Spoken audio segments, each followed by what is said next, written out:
Hey folks, Kilt-Man here. Kilt-Man at your services. How are you all? You're all doing very, very well.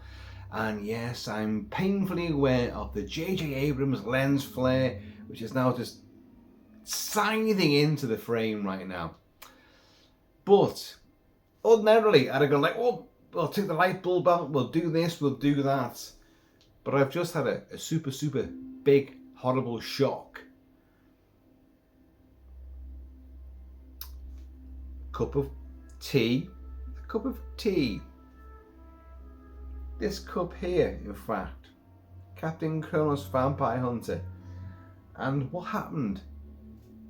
I've not used this cup for a while. I rinsed it out, or so I thought, and I poured tea into it from a pot of tea, gorgeous tea. My first sip, thought, shit, what's that? Something was in my mouth. God, it's,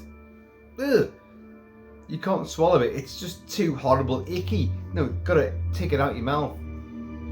So I did take it out my mouth, and on my fingers I found a spider, a rather large spider, who'd been in that cup, survived the rinsing out, survived the hot boiling tea going into it, and then into my mouth.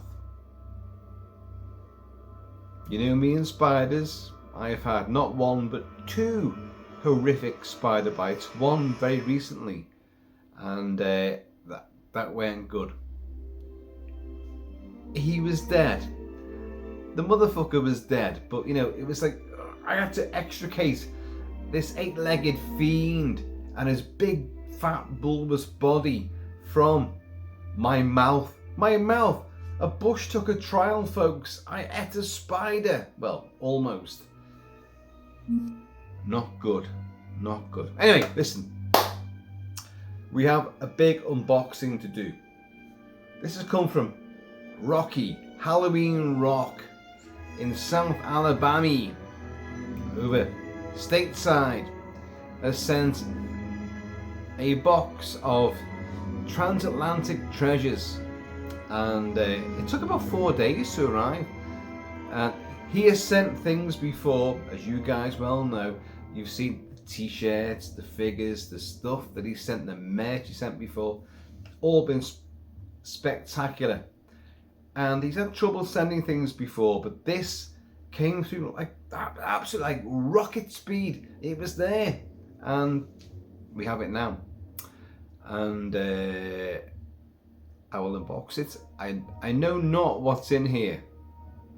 He said to me, take off all the customs notes and packaging, shipping notices, because it might give away what it is that's in there. So I've done that. I removed them.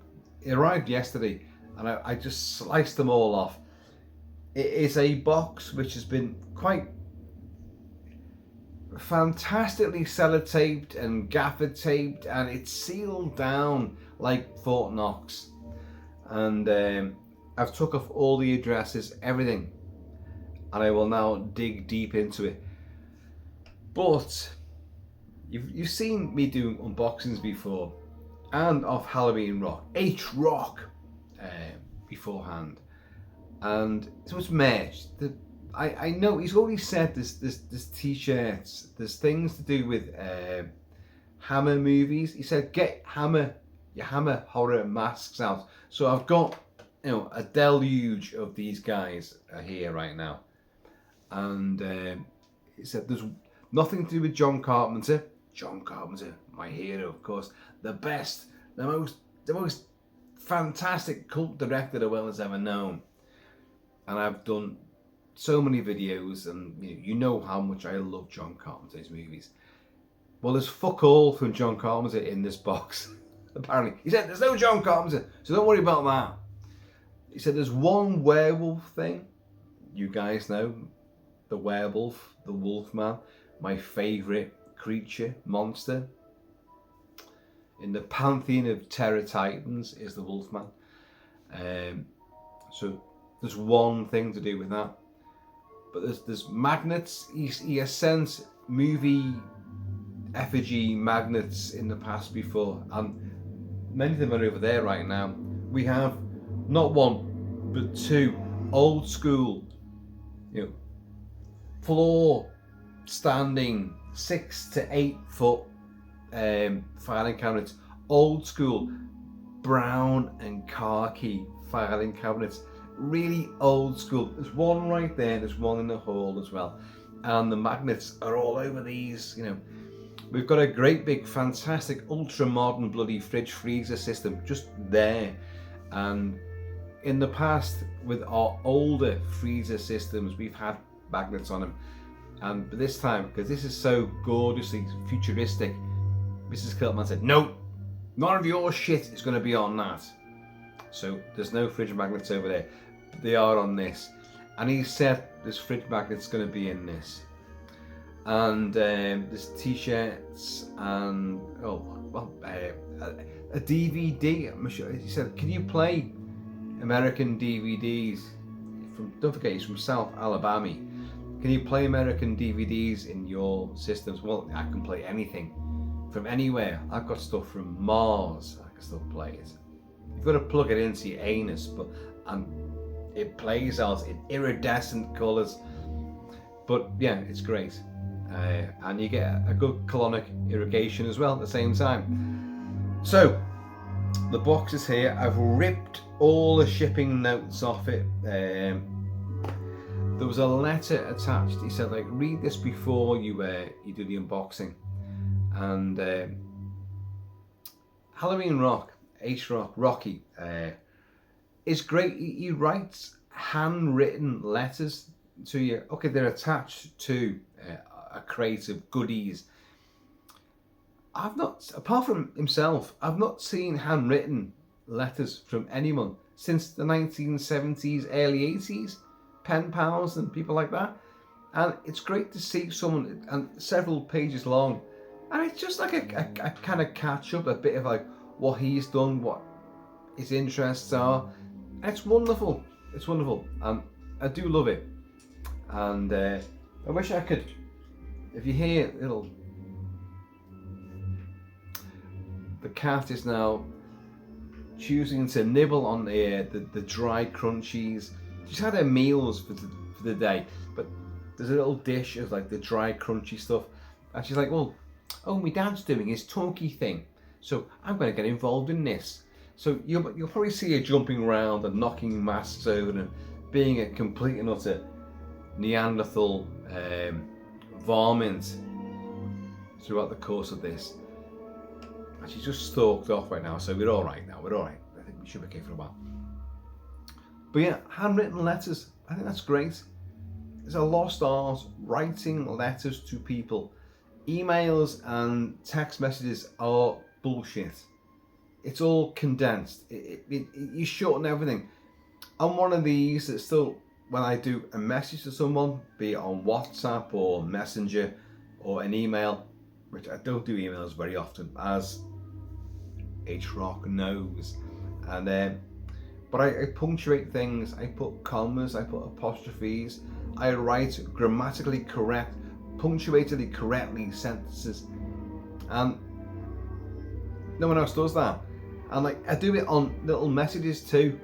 And it takes a bit of effort to do it, because your system always goes like, tries to preempt you, and it just writes garbage. No, I didn't mean that. And you gotta delete and come back and like rewrite it again. No, I want that. That's a real word. Just because this system doesn't recognize it, it's a real bloody word. I want to use that word.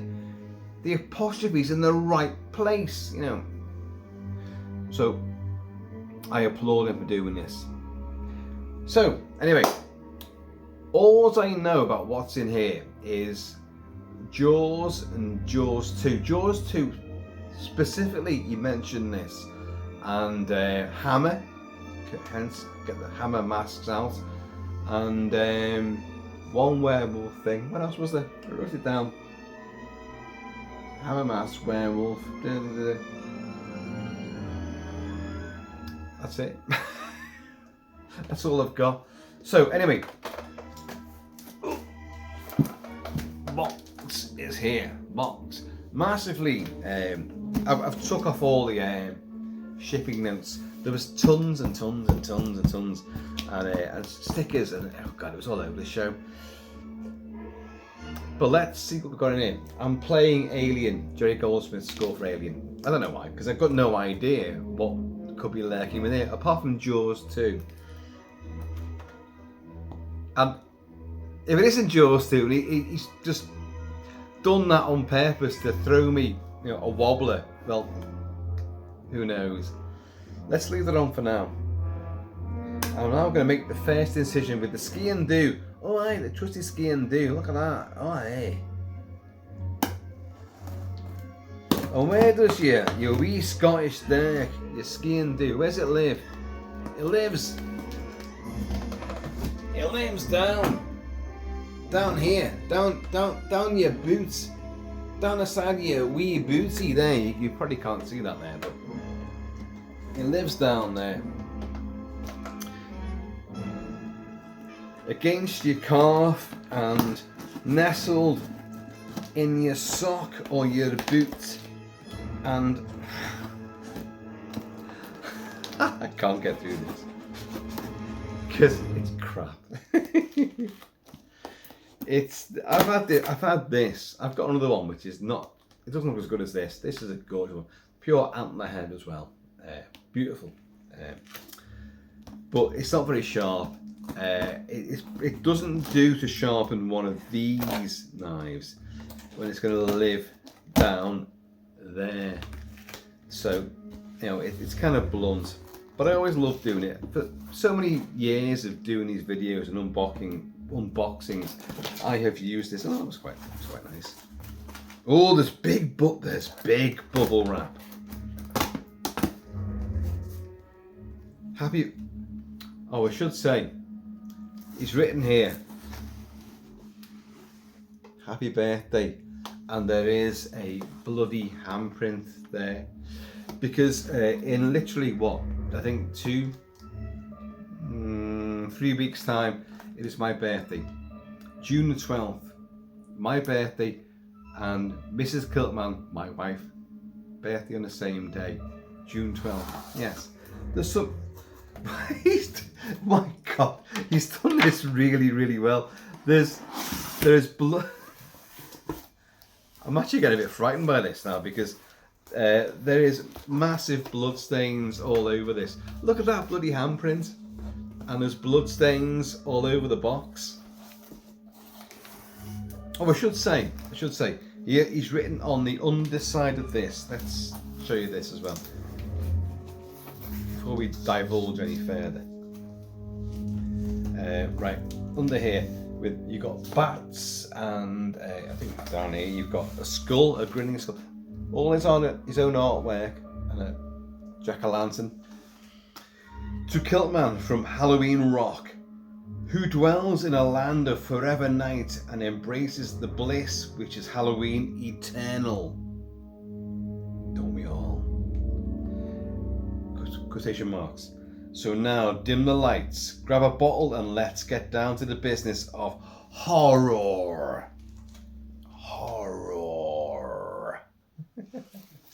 And of course, I have not got a bottle. I don't drink whiskey in the hizzy anymore, and I know that he's H-Rock. You're going to be pissed off about that now, but I trust me, I've been out. Me and Mrs. Kilt-Man went out for like a good 2-3 hours. She came back, had a tea. I stayed out, and a few more. So the whiskey has happened, but I just don't do it in the house anymore. And I know it's for many years it was a trademark of mine. But look at this. That's serious bubble wrap. That. I love bubble wrap. That's mega bubble wrap. Oh, there's a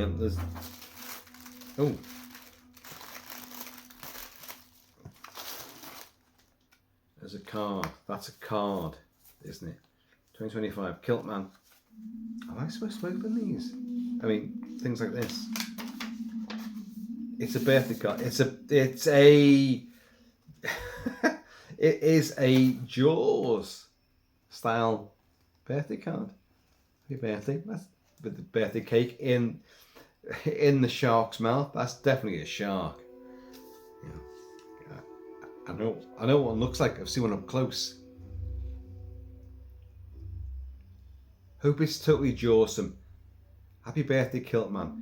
Please accept this card and the gifts I've sent as a token of love, not only from me, but from all of us in the Celtic clan. That's all of you guys as well, who are always entertained by you, and who are always thrilled when you've posted a new video to watch. Thank you for all that you do. Cheers, Halloween Rock. Oh, look. Thank you. I can't get emotional yet because I know I'm gonna get probably more emotional as this goes on. But let's put this by Oliver Reed's Werewolf from Curse the Werewolf. Let's put that in. Look at that. Looks pretty good, doesn't it? Look at that. Oh, by the way, Rob, mate. Thank you. No, seriously, thank you. It seems wrong to enter into this box with all the blood stains. You've done that really well. It's just red paint, isn't it? It's red paint, isn't it?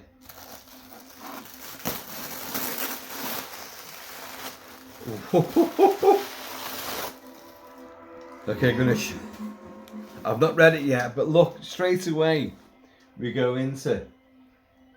There's a huge story. Let's hear the tell right now. It is indeed not safe to go back into the water. Hell, it ain't even safe on land. Horror lurks in the woods, the jungles, the cities, the sea, and even in space. Even the grave offers no safety. There's all sorts of horrific beasts out there just waiting to sink their teeth into our flesh and swallow us whole. Beware, mate, beware. That's brilliant. That's H-Rock. That's not a quote from any movie, but it's true. And he's encapsulated all of what we love. The entire stretched out genre that we love. Sci-fi, horror, fantasy, thrillers. The woods, Evil Dead. The jungles, Predator. The cities, zombies overrun the cities. Nothing of any safety. The sea, Jaws, obviously. Oh man. Oh.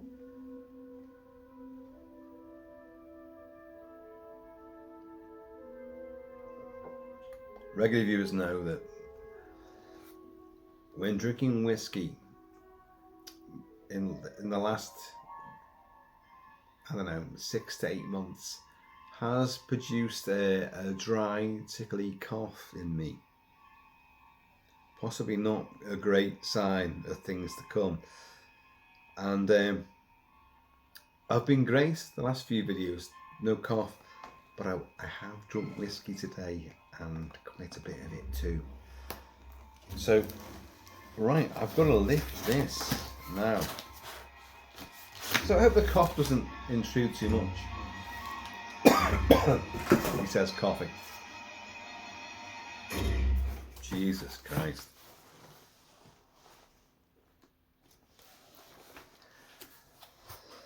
Now, what H-Rock does, he in the last couple of Transatlantic Treasure Troves that have come over, he's put notes on each individual wrapped item, giving me a clue as to what might be in there. I think I was a bit piss poor last time he did this. I really couldn't get it. I couldn't work it out at all. Where do I go? Where do I go here?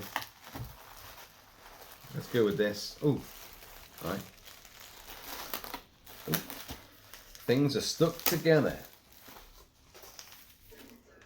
Oh, this says more magnificent movie magnets with a big smiley.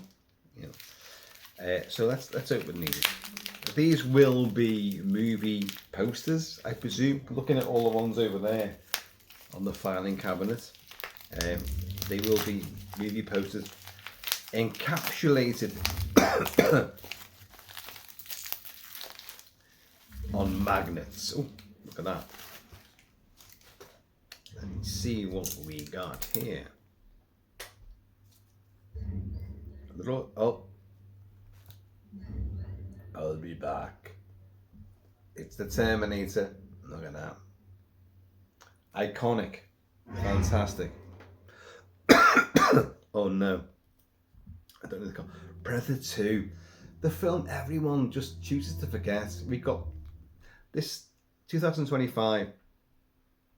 We've got Predator, Killer of Killers.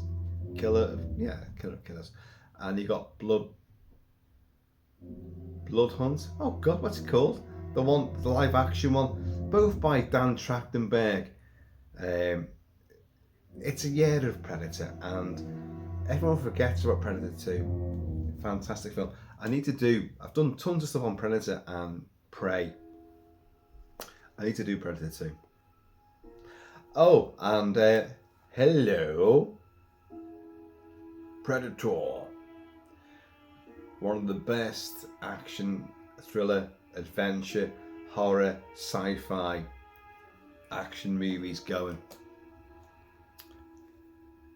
What else we got?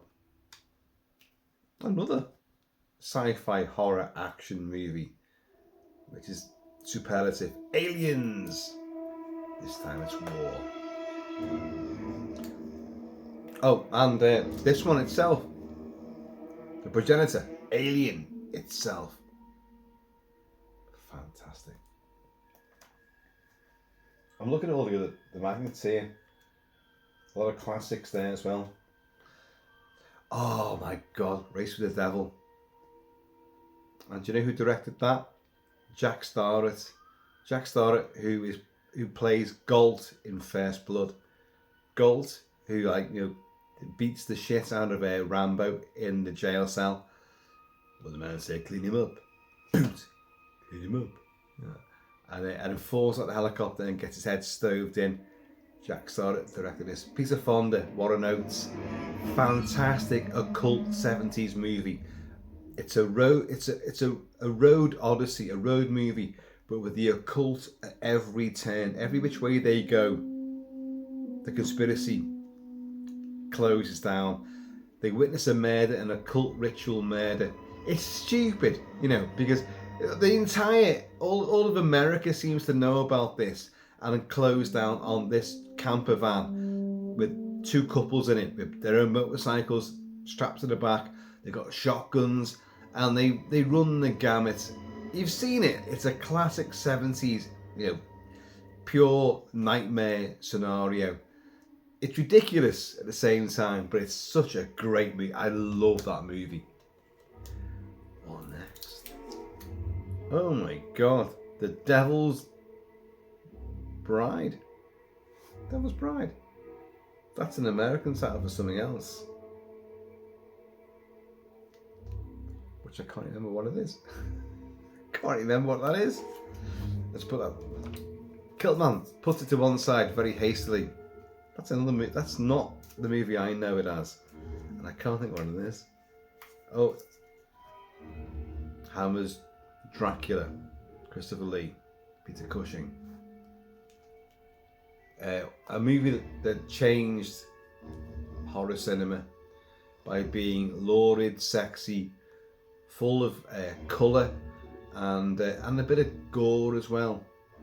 I've discussed it many times, the score, the movie, and what came afterwards. The Dracula series from Hammer isn't great. Hammer movies always have something which is magnificent. The art direction, production design, the actors, the familiarity with all the performers in there, and Bray Studios and Blackwood. We know it and we feel affiliation with it, so we're comfortable. These films are always controversial and out there by being sexy, buxom women, a bit of titillation, and a bit of gore, and pushing boundaries from the late 50s, the 60s. Throughout the 60s, they got even more extreme.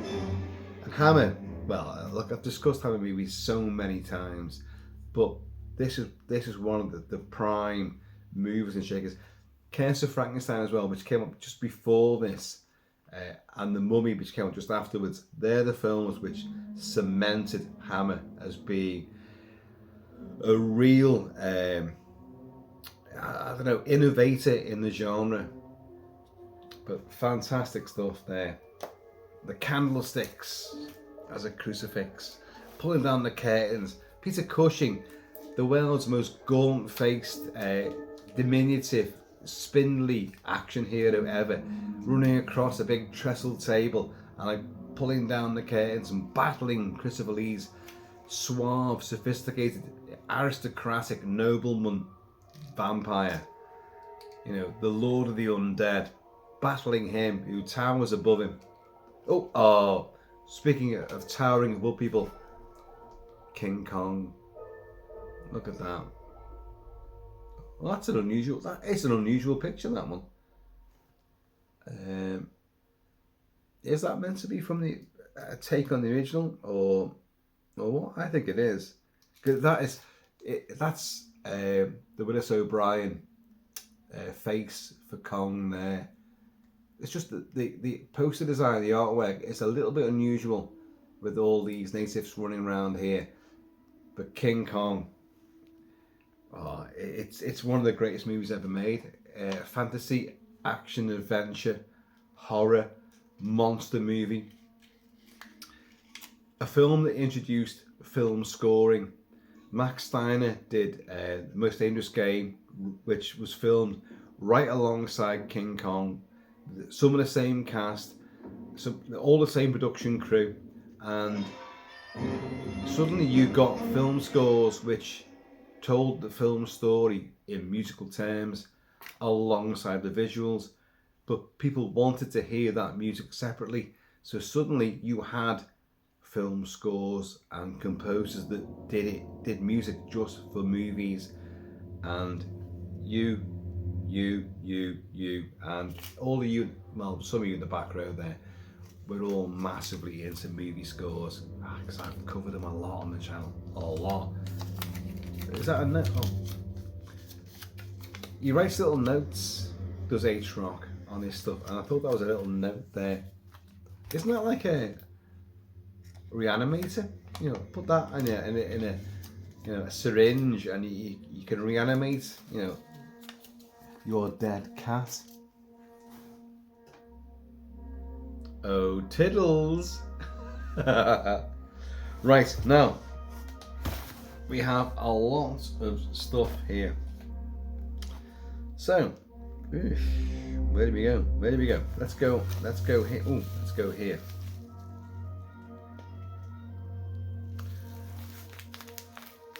He's written on another Reanimator glowing note. What the hell is wrong with you? There's something in those trees. Billy, what the hell is wrong with you? There's something in those trees, Major. That's gotta be Predator, hasn't it? And that's gotta be a t-shirt. Let's find out, shall we? Oh God. I'm still playing Alien, but yeah, so it's definitely a t-shirt.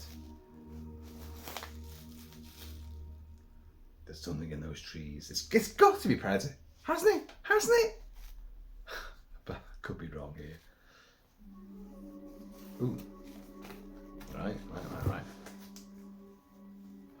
There's a lot of glowing green on this, not Reanimator. Oh, it is. It's Predator. Silent, invisible, invincible, and it's done in like. Does that glow in the dark? It's a Yautja. Jungle Hunter. Look at that. Oh fucking hell! That's amazing. That. Oh man, I love that. That has to glow in the dark. Has to, surely. It's got to, hasn't it? Look at it. Look at that. Can you see that? There he is. Predator. I'm still playing Alien. Aliens versus Predator. And we're going to get that again. Oh, Predator Badlands. I was calling it Bloodlines, wasn't I, before? Badlands. Well, we're going to get that. We're going to get Killer of Killers in only a few weeks' time. And then in November, we're going to get the live-action movie, which ties it into, Weyland-Yutani, Aliens, the company. So they're doing it again. What do we got here? I want to get the hell out of here. Oh God, it's moving right towards you. It's Alien. It's, I forgot. It's Dallas in the air shafts. I want to get the hell out of here. Oh God, it's moving right towards you. Move, get out, get out. It's gotta be. It's a t-shirt again. It's a t-shirt. The cat's just, Jonesy the cat has just joined us. That's gotta be Alien. Surely to God. I want to get out. I want to get the hell out of here. Oh God, it's moving right towards you. See, he's written. Oh, I don't know if you can see the ring light. Oh God, it's moving right towards you. Move, Dallas, get out of it. Move. And you see, Ian Holm as Ash just goes like, and just stares into the air shafts because he knows. So what's this then? What's the image? It'd be something can be different now. Ooh, it is Alien. I'm going to show you guys first.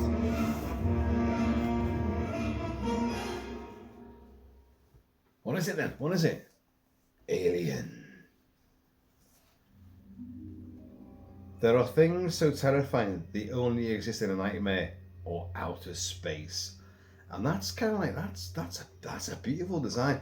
Again, you know, what H-Rock does from South Alabama, he travels down to Florida and he goes to like certain stores in Florida where he knows he can pick things up.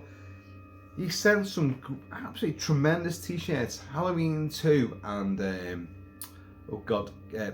Wolfman previously. And he said like these t-shirts, the prints on them are so elaborate. I'm not sure, did they wash well? Let me know. I can tell you right now, they do wash well. Obviously, you got a print like this, turn it inside out. If you're going to put it in the machine, turn it inside out, and it should survive. It should be all right. That's great. But he's finding these shirts and designs which I've not seen before. The Wolfman and Halloween 2 were fucking fantastic, and I do wear them.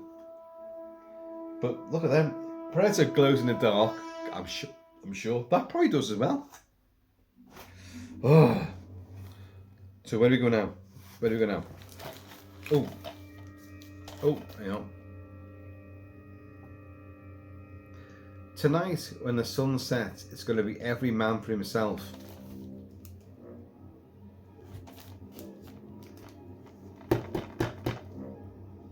Tonight, when the sun sets, it's going to be every man for himself. The sun sets. To quote, I'm thinking like werewolves. Frank Grillo, maybe. A film which I talked about a lot and yet have not seen. I know. And the big werewolf champion. I know.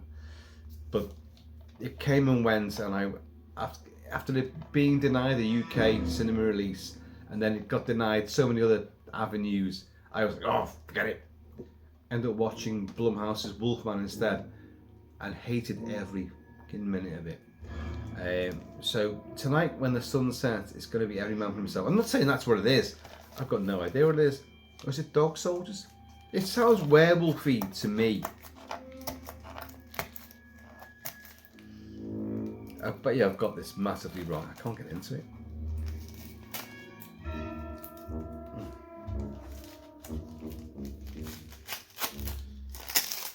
He said he was going to send me a DVD. This feels like a DVD or a movie, certainly.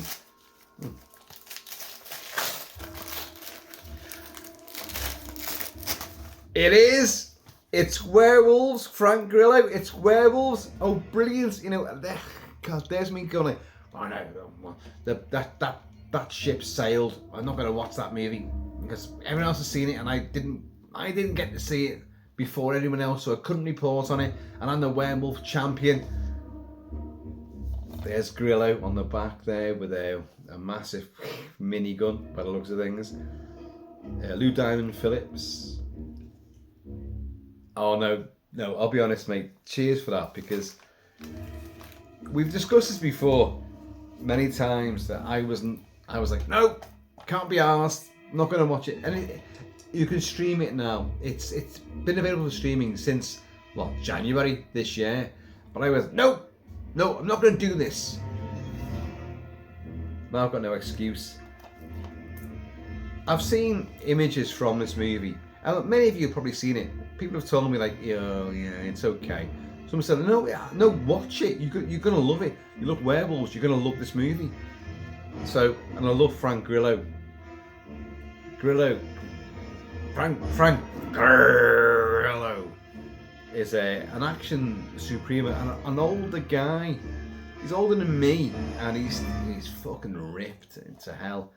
And he's in Marvel movies. He's in The Grey, and so many other action thrillers and hard-hitting dramas. He's outstanding. Warrior, playing the trainer for Joel Edgerton. He's brilliant against Tom Hardy. Oh mate, well, I've got werewolves now. I've got no excuse but to watch this. And the cat has returned to nibble on the dried food again. So you're going to hear a bit of that. Let's put that there. It'll probably fall off, but cheers. That's great. Don't forget, these are birthday presents. These we have. Not sure what this is.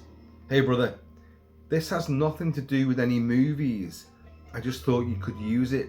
Cheers. And as a smiley wink. This has nothing to do with any movies, just thought you could use it. Is it a flamethrower? A very compact flamethrower in here? I can't get into these things. Here we go. What could this be then? What could this be? Did they say everything was horror? I genuinely thought that said Viagra there. It says, it says Vobaga. Make life a bit warmer. What is this? It's a gadget. It's what is it? Does it play CDs? Is it a CD player? What is it?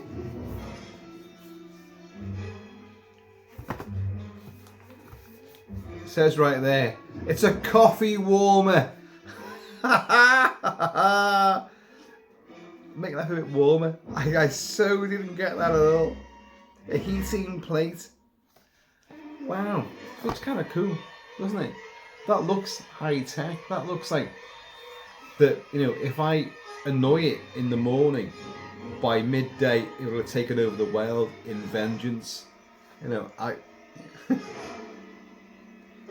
two simple touchpad buttons on it.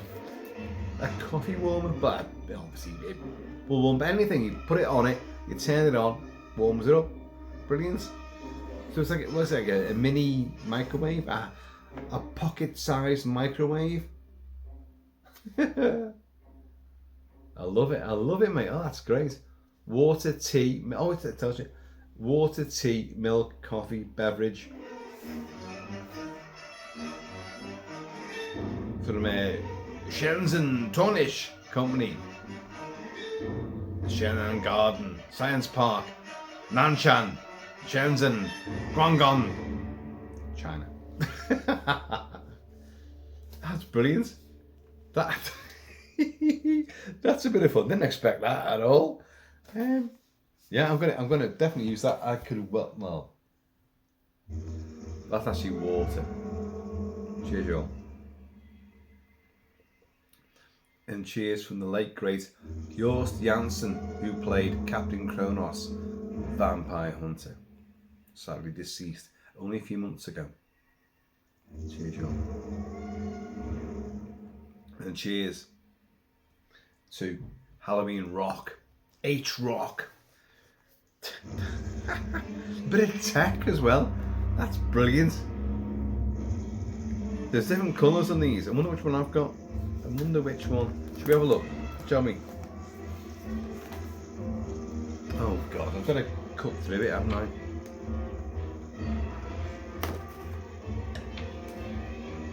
And probably down here as well.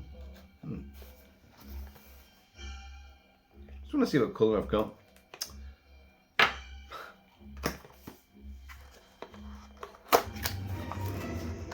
We're in. Nope.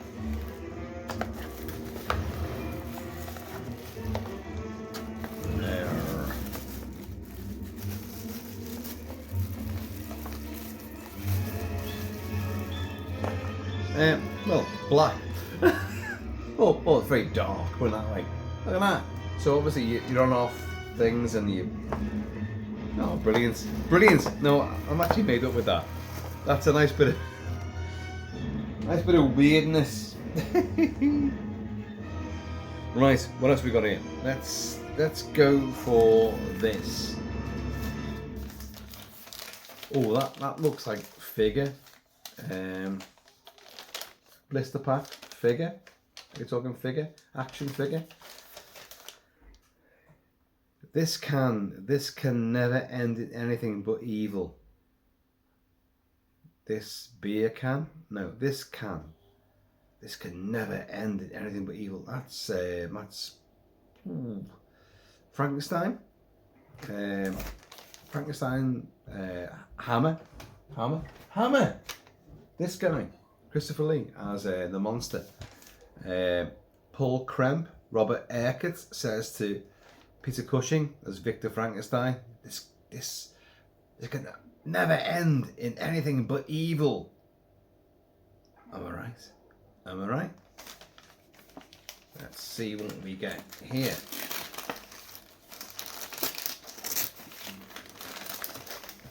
Horror. And it's you. It's you, sir. It's a Mego figure. It is Christopher Lee as the monster, looking like pure roadkill. And I've not got this figure. I've got a couple of these ones, but I have definitely not got this guy. And wow, let's just show you him again. He gets in glorious Kensington gold, directed by Terence Fisher, and Paul Kremp shoots him. He's gone wandering. You know, where are you going to get a brain from? I'll find one. But Paul Kremp knows, you know, this is wrong. We're getting bodies from the gallows, from the grave. We're getting eyes from the charnel house, and we're getting all these offcuts. But what about a brain? So Peter Cushing as Victor Frankenstein, the Baron, pushes an esteemed professor through a loose balustrade on the landing in the main stage of Bray Studios. Comes crashing down, kills him, gets the brain. But of course he's an animal. He's bestial and goes on a rampage. So Paul Kremp, they find him in the woods, and like Paul Kremp shoots him.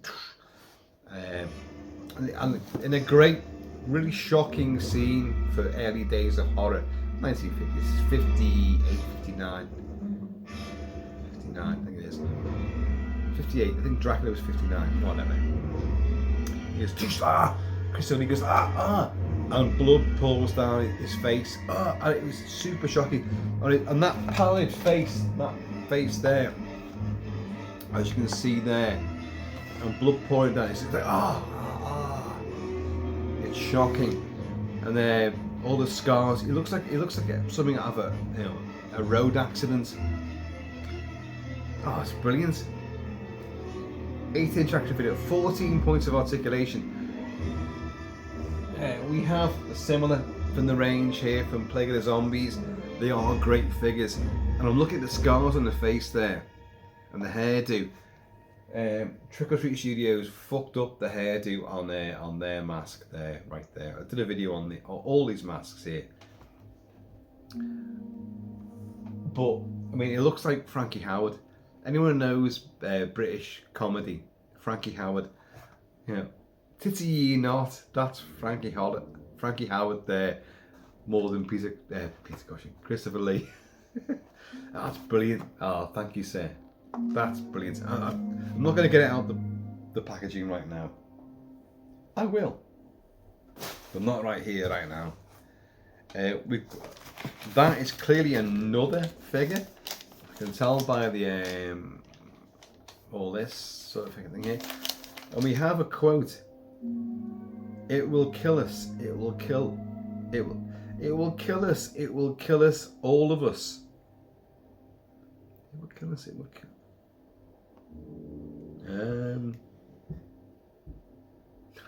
Do you know, I was thinking of The Rock then. Stanley, Goodspeed, Nick Cage, about the VX rockets and the chemical. It'll kill us all. It'll kill everyone.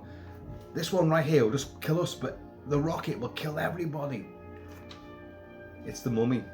It's Hammer again, which is why he said to us to get Hammer mask sounds. And there's the Mummy there. Christopher Lee again playing Carice, the Mummy. That's good. That's got to be the Mummy. Gotta be. Stephen Banning says to his son, played by Christopher Lee, played by Peter Cushing again in one of their many team-ups. I read from the scroll of life. I gave him a lisp there. I read from the scroll of life, and I reawakened Carice because we desecrated, the tomb of Princess Ananka, and so Carice comes back to avenge the desecrators, and he says like it will kill us all of us, and it does get them all. If that is not the Mummy in there now, I'm like, alright, idiot, aren't I?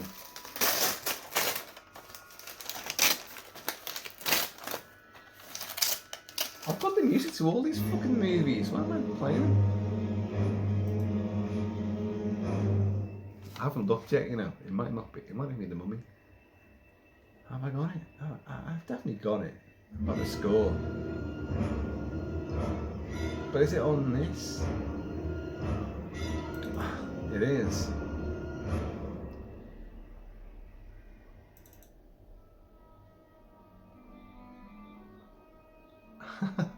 By Franz Reisenstein. Reisen, get up out of your coffin. Out of your sarcophagus, Stein. And thank Christ I'm right. It's the Mummy. Woo! Well, that would have been really shit if I got that wrong, wouldn't it?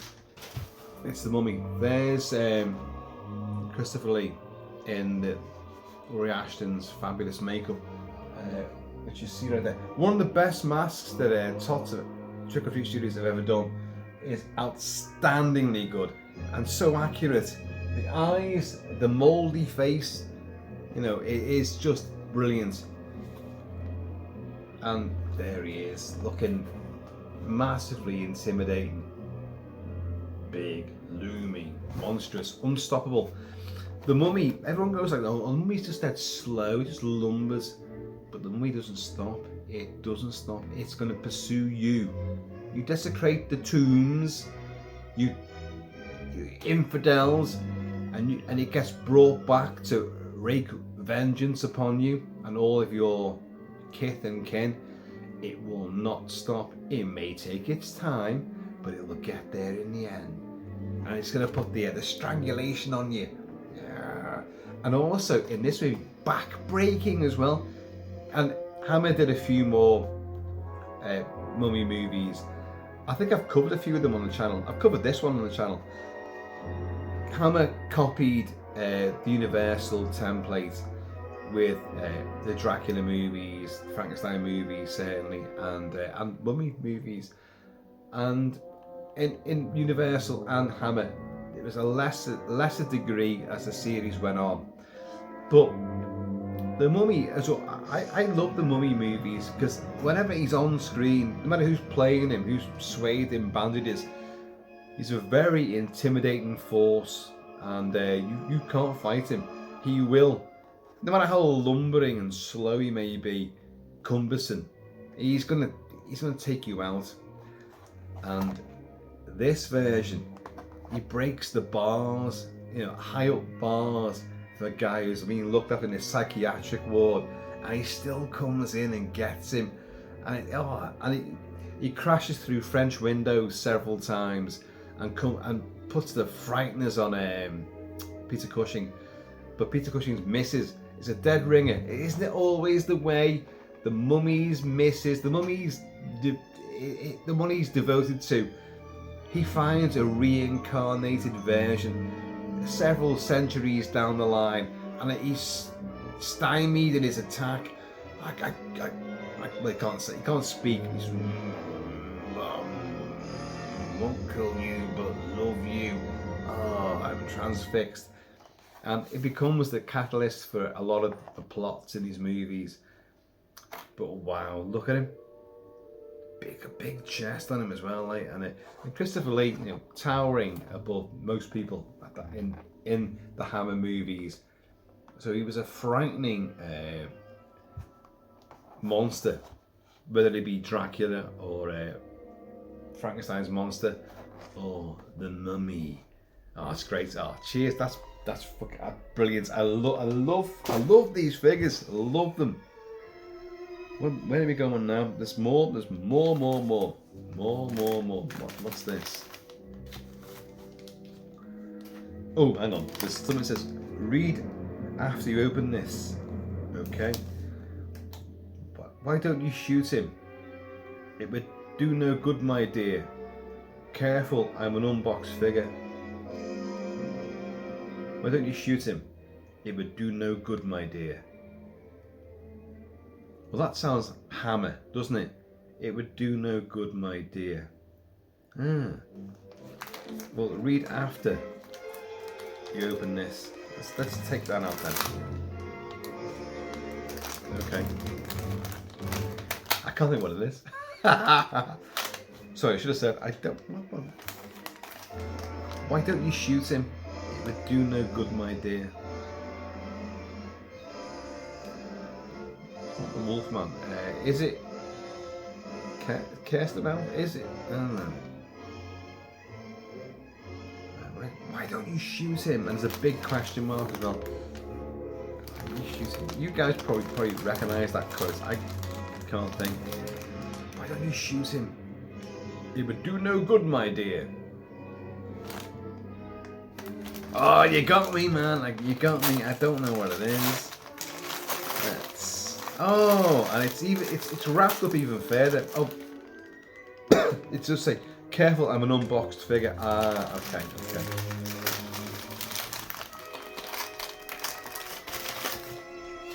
This is still the Mummy. Can we tell from the No, we can't. Folks, I've got no idea what this is. Although I should have done. Oh my god, what an absolute fucking bozo. It is Dracky Pants. Let's get on to a bit of Dracula. Hammer's Dracula. Where the hell have you got that? Sorry, I should be looking at this, but I'm just trying to put the music on. The appropriate music. Damn it. I've definitely got this music. Oh yeah, I've got it here.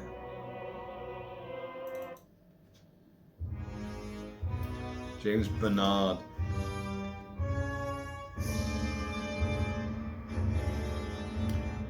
Dracula. Dracula. Composed, conducted by James Bernard.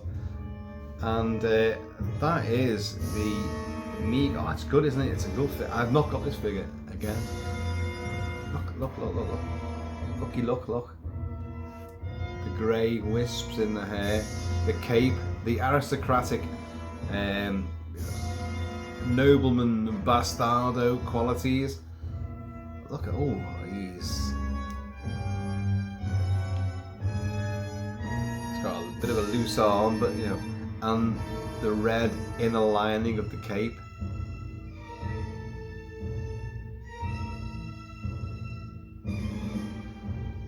That's fucking great, isn't it? The buttons, the buttons. Kilt-Man was smitten by Dracula's buttons. That was fucking great. Look at that, it's like, you can do a great swell of the cape. Brilliant. Tots did a mask of Christopher Lee. Christopher Lee's incarnation of Dracula for Hammer movies. I didn't get it because I thought it was boring as hell, to be honest. And I regret it now. It's the prices are gone a bit too much. And actually, I think I really should have got it. I've seen it in person when it first came out, and I thought, I'm not that impressed.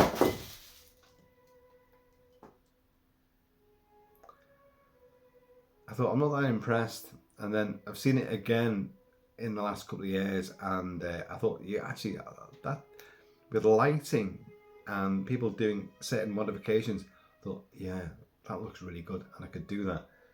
That was Hammer's Curse of the Werewolf, Oliver Reed. Oliver Reed took a tumble. He was sitting on top of a whiskey bottle. Oliver Reed, he's took a tumble many times. To do with whiskey, and anyway, I'll try and put that back up in a second, but there you go, you've got Christopher Lee's incarnation of Dracula. What a bugger. There's always some dilemma, and you can't blame the cat for that, or can you? Did anyone see the cat behind there? Did the cat do that? I don't know. Be back in a second.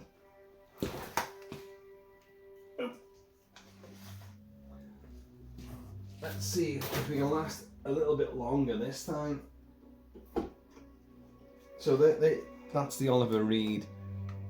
Actually, if you look at that face looks like Michael Ripper. Hammer stalwart Michael Ripper.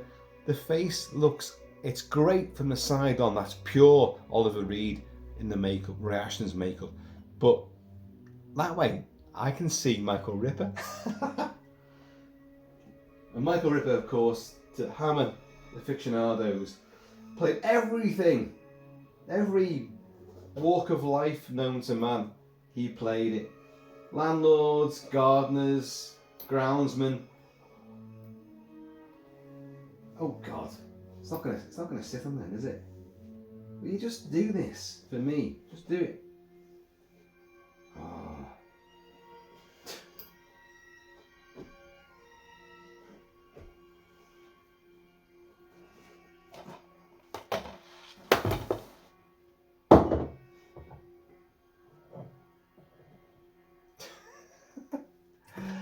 Jesus, he played everything.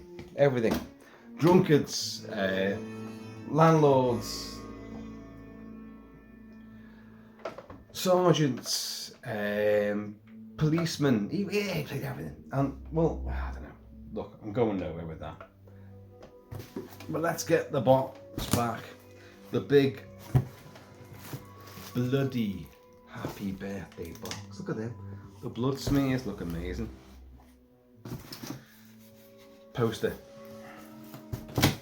Gotta be. There's a quote here.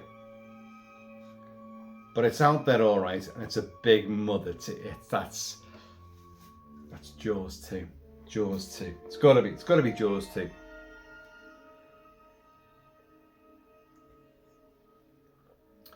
Got to be Jaws 2. So let's play Jaws 2. I've done so much for the Jaws movies. Well, on the channel. I've done nothing for the Jaws movies themselves, but you know what I mean. And I think Jaws 2 is one of the greatest sequels ever made.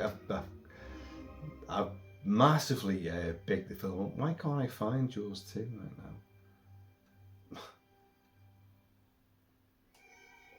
Where the hell is it?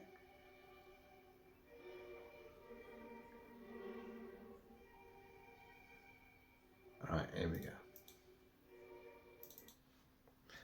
Well, but it's out there all right. It's a big mother too. That is Jaws 2, isn't it? Oh, I'm gonna look really stupid if it isn't. What else? What else could it be?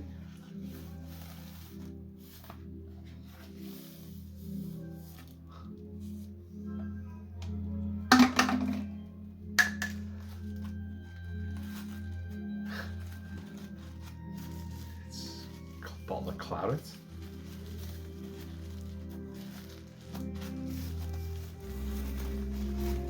My God, H-Rock, you go to town on the wrapping. Oh.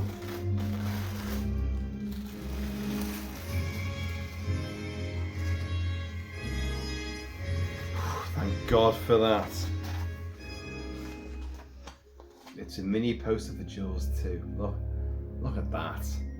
It's a brilliant spin on the original poster, of course. You know, a lone woman swimming, you know,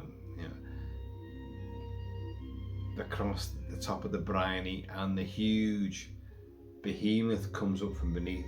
Big toothy bastard underneath. You know, summer girl goes swimming. You know, swims a little too far. She tires. Fishing boat comes by.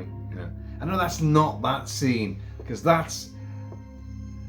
You know, she's on the water skis, and her mates, you know, they're having a great time, and this comes up behind her.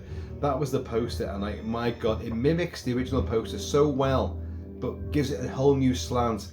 It's out on the surface, and you've got another gorgeous babe there who's totally unaware of what's about to like chow down on her, all her juicy sexiness, and it's amazing. It's not how you see it in the film, but it's not how you see it in the first movie either. Jaws coming up, Bruce the Shark coming up with Susan Backlany as Chrissy Watkins. It's not how you see it in the first movie. She gets just tugged around, pitched from left to right and round about again, and but this, it comes up, the dorsal fin rises behind her. Let's do it. Where is it?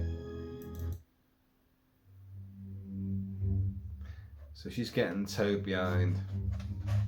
I've done commentaries for Jaws and Jaws 2 and reviews for both movies, so and she's like, and that fin just comes up huge.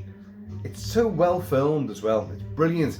It's going at such high speed, and the camera boat's going alongside the mechanical shark, and there's the girl swimming there, skiing, and it's coming in, and she's blissfully unaware, and it cuts in closer and closer. Everything's superb.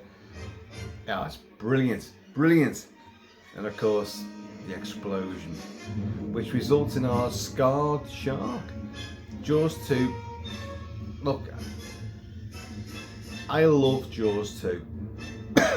Jaws is a masterpiece. Jaws 2 is many notches below that, but it honours the first movie. It gives a progression of Brody and his family and Amity itself, and it gives a whole new shark, and you can believe it. Brody's attitude to like, what, another one? I've been for this shit before, you know, and you can understand his mindset. And they give this shark, it's bigger, it's meant to be female. You don't get it that told in the movie, but that is the impetus of it. It's bigger, it's more deadly. But anyway, it gets, because of this, when the girl towing her pours kerosene accidentally all over the boat and herself, and then fires a flare because she's getting tossed around. In this sequence here, the shark's tossing the boat around, fires the flare, boom, whole thing explodes, but the shark gets burnt on the side of its face. So it becomes Jason Voorhees, it becomes Michael Myers, it becomes Freddy Krueger. It's a scarred stalk and slash villain. It's a maniac at the sea. And then of course, what does it go and do? It pursues a bunch of teenagers on catamarans and canoes and kayaks and all their little flotilla of day sailors. I love the movie. It's got errors, of course. It's nowhere near as good as the first movie, but it's still absolute fucking classic. And believe it or not, I do not have that poster. I have that image over there, courtesy of Steve Lewis Evan Smith, who sent that on the canvas. And I've got other imagery from it, but I've not actually got the poster at all. Oh, I have now. Thank you, sir. Thank you. We have, t-shirt. What does that say there? Where are we going? Swimming. That's Jaws. That's not Jaws 2. That's Jaws the first one. That's Chrissy Watkins. We gotta do that. We gotta do that, haven't we?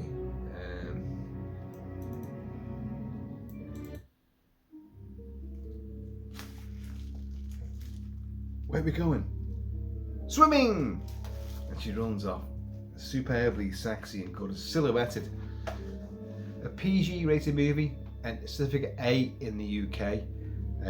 Swearing, gore, a little tiny bit of nudity with Chrissy Watkins. This is Jaws, isn't it? It's got to be Jaws. This has got to be Jaws. It's got to be, right? Her screams and the violence of her being tugged around. I've said it before many times that once you see the size of the shark and what it can really do, it's like, you know, why would it be teasing her, just little nitbits and dragging her around, and she can still swim off to that boy, which is horrific, of course. But, oh, hang on. I can't get this out. Ooh, right. T-shirt? Vest? It's a vest. Is it? Oh, is it? Is it? Have I got this wrong? What have I got there? Can you see that? Oh, yes. Oh, yeah, that's... Oh, folks, that is pure 70s style as well. A pure, they called them vestlets back in the 70s. It's a vest. A beachwear vestlet. I wear vests. Oh, as you can see, you watch my videos, I wear vests. I walk around in a vest and a kilt all the time. Like the skimpiest vest, the skimpiest kilt imaginable. And I'm getting older now. It's really not a good idea, but look at that. The red lining there is extremely 70s. And how cool is that for a film which is the quintessential 70s movie? Action blockbuster. Blockbusters didn't happen before Jaws. Jaws created the cinematic blockbuster. And there it is, the original poster. Look at that. That's incredible. That is wonderful stuff. I've got blue tack, which has just written up something chronic there, because the tripod died and the clasps came off it, so I had to anchor the camera with blue tack. Yeah, I know. I hope you can't see the blue tag, but look at that. That's a beauty, isn't it?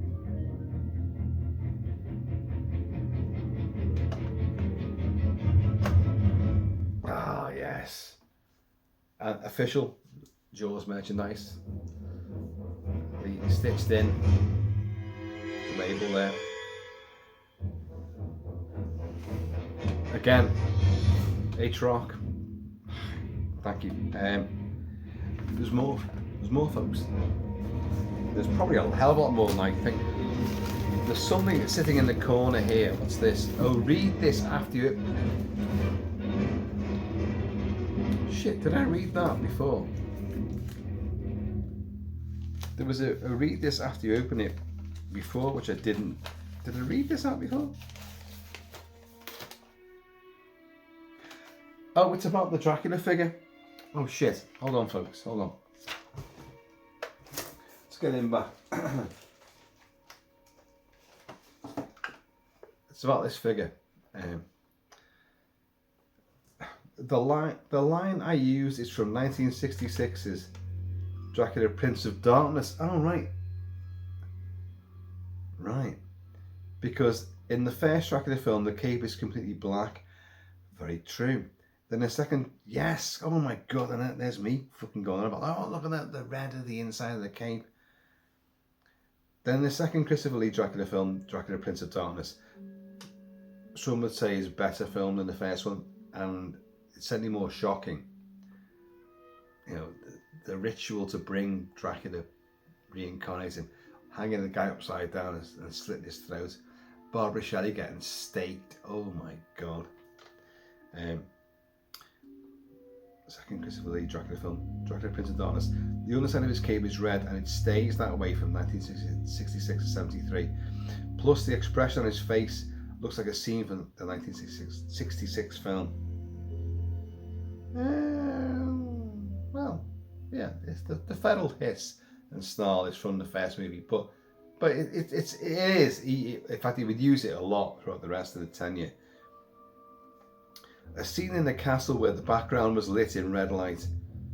Anyways, I looked up and found this and another figure back in the same toy story in Pensacola, Florida, called Hyperspace Toys. You know, I'm jealous. I wish I could go somewhere like that. We have Forbidden Planet in a chain around every city. So all generic stuff. Everything's in there, but you want to find little individual independent stores which have stuff which you've never seen before. And anyway, he's found stuff. The same place when I got the movie magnets is also where I was able to get myself the same Headless Horseman figure that you reviewed way back. Headless Horseman from Sleepy Hollow. I have the figure and with the 7 heads and the skull face and the Christopher Walken shark tooth version. I've shown you those videos, so put that out there. So brilliant, right? So let's do this one right then. This one says read this. Oh, after you open it. Oh right, after. Right. Did that say before? Or after? Okay.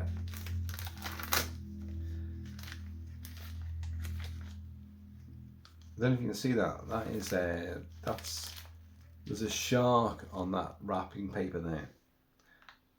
A shark. Is it a shark inside?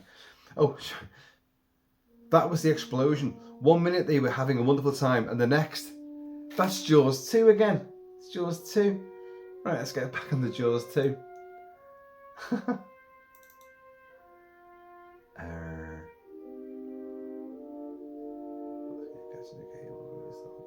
Oh, well, it's got to be, well, it's right about here. You know, the water skiing and the whole thing. Fires the flare. So she gets burnt up, the boat capsizes, the shark retreats scarred, and that was the explosion. And like Brody meets Eddie and Tina, you know, the prom queen, uber sexy, and Dusenberry, who plays her, and who married Brad Fiedel, composer Brad Fiedel. And he's talking like, well, 1 minute having a whale of a time, and the next, I don't know what could have caused that. Flare gun and kerosene and kaboom. So what's in here? Is it a flare gun? Is it?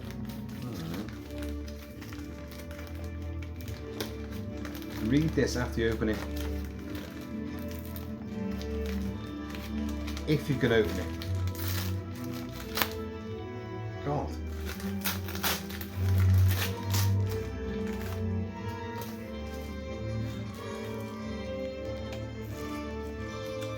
Shark. I know what a shark looks like because I see one up close. Ooh. Oh. Is it fragile? I don't know. I don't want to screw this up.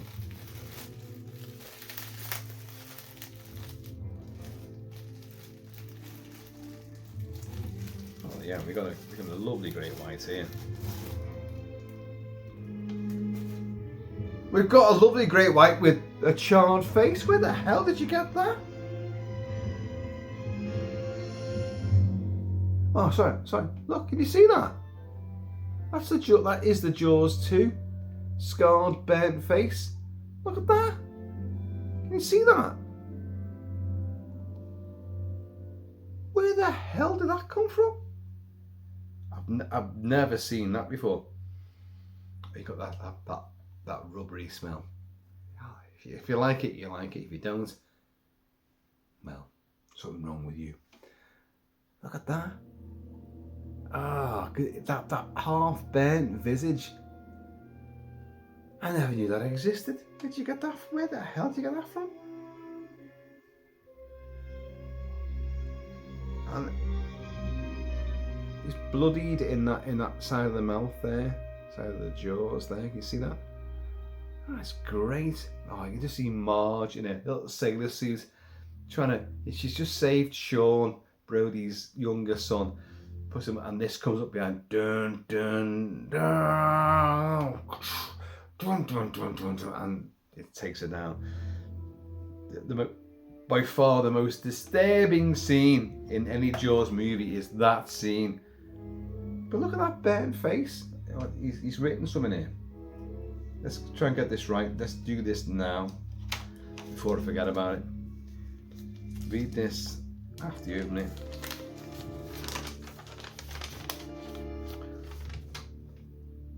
Love Jaws and Jaws 2. And when I was a kid, I had a toy rubber shark that I would play Jaws with. One day when I came home from school, I found my toy shark had been played with by our dog. One side fin had been chewed off and it had a lot of teeth marks in it as well. I was mad until I realised I could make it into something new. And if it didn't work, well, it was already damaged. So I took a small cigarette lighter, excuse me, and burned one side of the shark's head. And bingo, I now had a Jaws 2 shark toy. I still have it too. Oh, so it's not... Anyways, I wanted to do something similar for you. Sadly, it's hard to find a shark toy of a great white these days. That is true.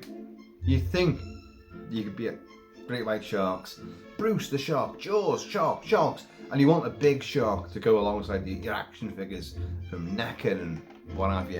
You can't get them, you know. So it's hard to find a shark toy of a great white these days that looks right and has its mouth open and made up of something that I can work with. Finally, I found this cheap toy shark at Walmart. I wish it could have been a lot bigger, but it was... Where have I had that before? But it was the right shark and its mouth was open. I used a wood burner to make its deep scars, a lighter, a match, a red Sharpie marker, which Sharpies are great for doing stuff on masks and anything plastic and rubber. A black Sharpie marker and a regular black ink pen. I'm thinking about redoing my old one. Hope you like it, brother. Long live Jaws 2. Fucking, you're so right.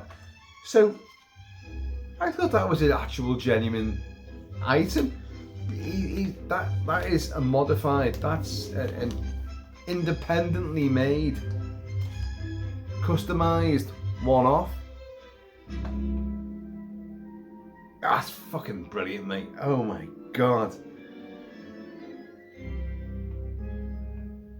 Oh, look at that. And it does look good. It looks, that's they're pulling Mike Brody back on board. He drops back in again. Mike, someone get a look after Mike. Mike's bobbing up and down. He's banged his head and he's got blood coming down. And this comes up.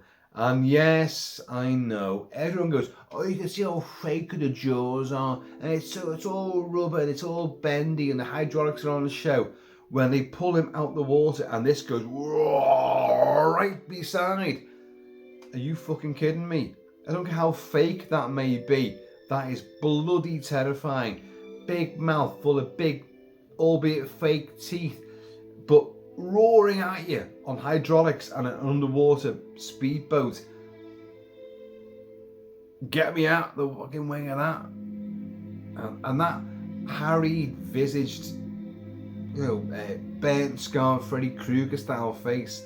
Again, Jaws 2 is a progenitor for the Stalker / movies. Yes, I know, Italians had done it in the 50s and the 60s, but it became a thing after Jaws 2 in American cinema. Friday the 13th, Halloween came after Jaws 2. Teens in Peril. And it picks them off one by one. That is bloody awesome. Well done, mate. Well done. That is nice improv. Let's leave it at that. Can't say the full word. We've still got more. We've got more. For anyone who's new to these videos and who's still with us, I do a lot of these unboxings and they can go on. We have. Oh, that's a book. That's a book, folks. And there's a little note again. The funeral is about to begin, sir. Okay, sir. The funeral's about to begin, sir.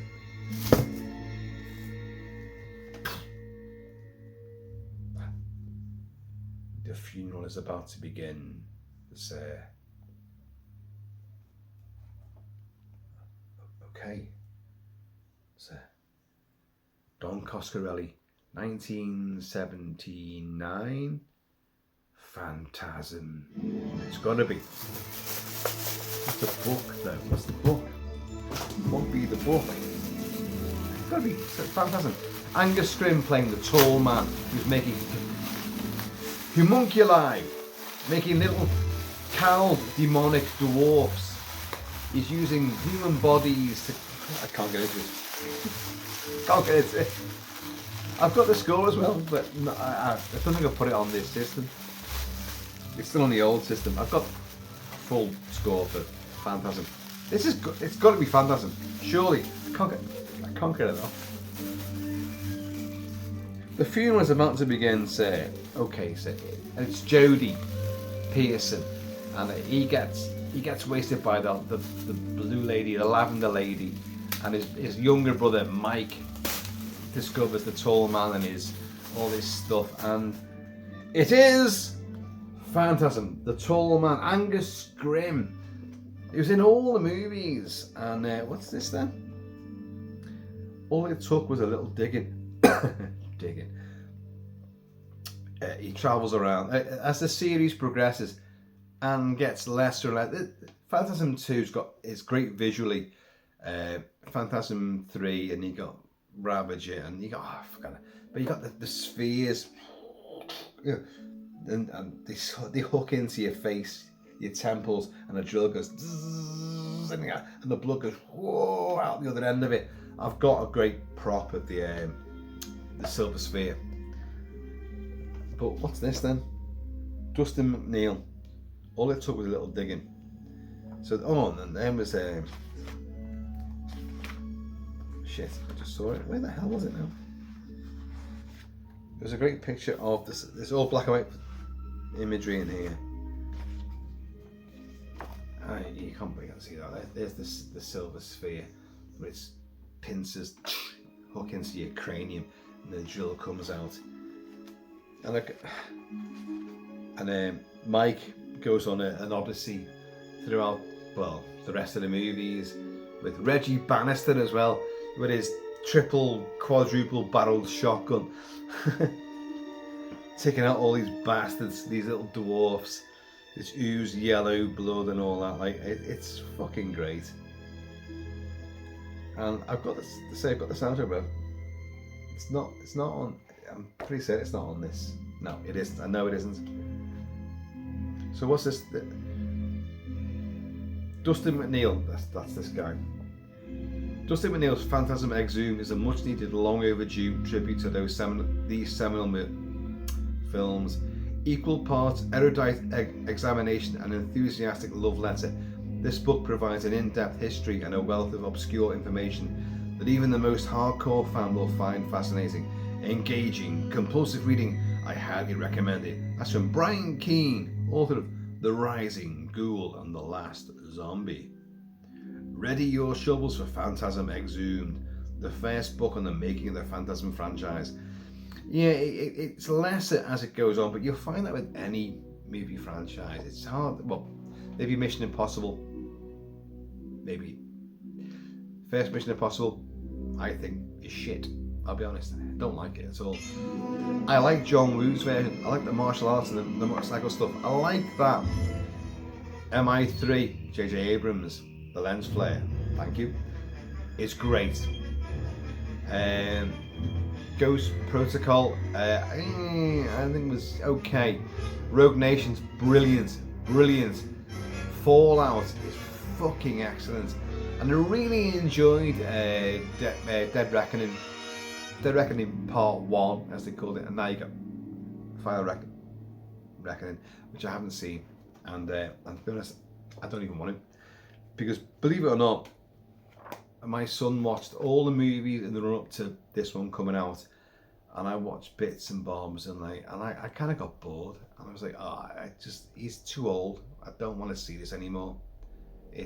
So I haven't seen the latest and supposedly final Mission Impossible movie. That's got nothing to do with that. I'm talking franchise movies, and these movies ran out of steam. Phantasm and Ravager had some great ideas. They took over the bloody world, you know. The orbs were everywhere. The silver spheres were just huge. They were like Death Stars, you know. Great ideas, not visually convincing, and it kind of lost a lot of track. But Don Coscarelli is a great director, a great visual sort of ideas man. But there's more, folks. There's more. We have, what's that? Oh, button that. We have postage.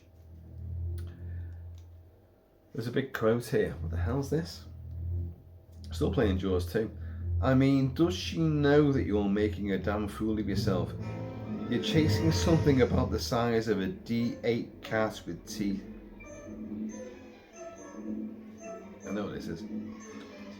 You know, I think your mama would be a little disappointed. That is Andrew Prine talking to the great Richard Jekyll in William Gerbler's 1976.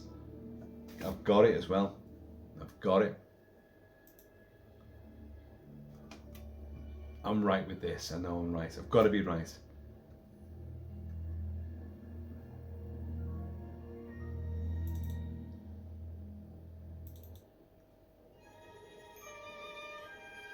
'70s eco horror. It is Jaws on land. It's Jaws with paws.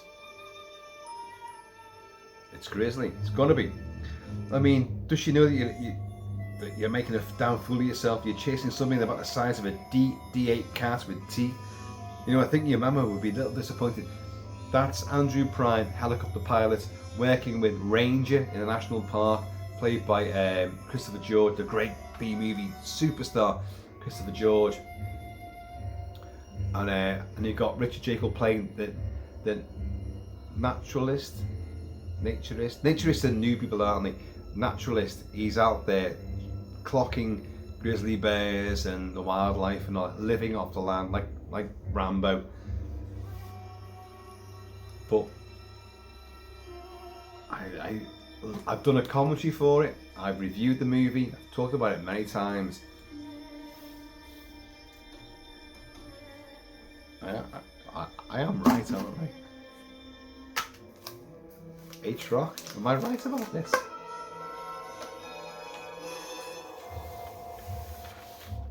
Oh, right. Isn't it? This is the 18-foot fucking grizzly bear. Played by I forgot his name now. Oh no, I have forgot the bear's name. It's in many movies. It was well trained. It is Grizzly. There he is. Has he got the tagline? 18 feet of gut-munching, man-eating terror. Christopher George, Andrew Prime, Richard Jekyll. Do you know that Andrew Prime and Christopher George both posed nude for Playgirl with all their bits and bobs out, and they were not ashamed, and nor should they be. But look at that. It's gory, it's nasty, it's exciting. It is Jaws on land, but it's a great film in its own right. Again, you've got it. Not the town mayor, but you've got this bureaucratic authority figure who wants to keep the national park open, even though people are being getting sliced and diced and ripped asunder, including park rangers as well. And I like Christopher George as Kelly. He's like, you. I forgot the guy's name now. The bastard in charge. Kittredge. His name's Kittredge. You know, just trying to save yourself. I'm not gonna fucking do this. I'm gonna take this bear down. But anytime you want to quit, you consider yourself sacked. You couldn't drag me away from here. And he goes out in a helicopter, and with Richard Jekyll as well, who's plays Scotty.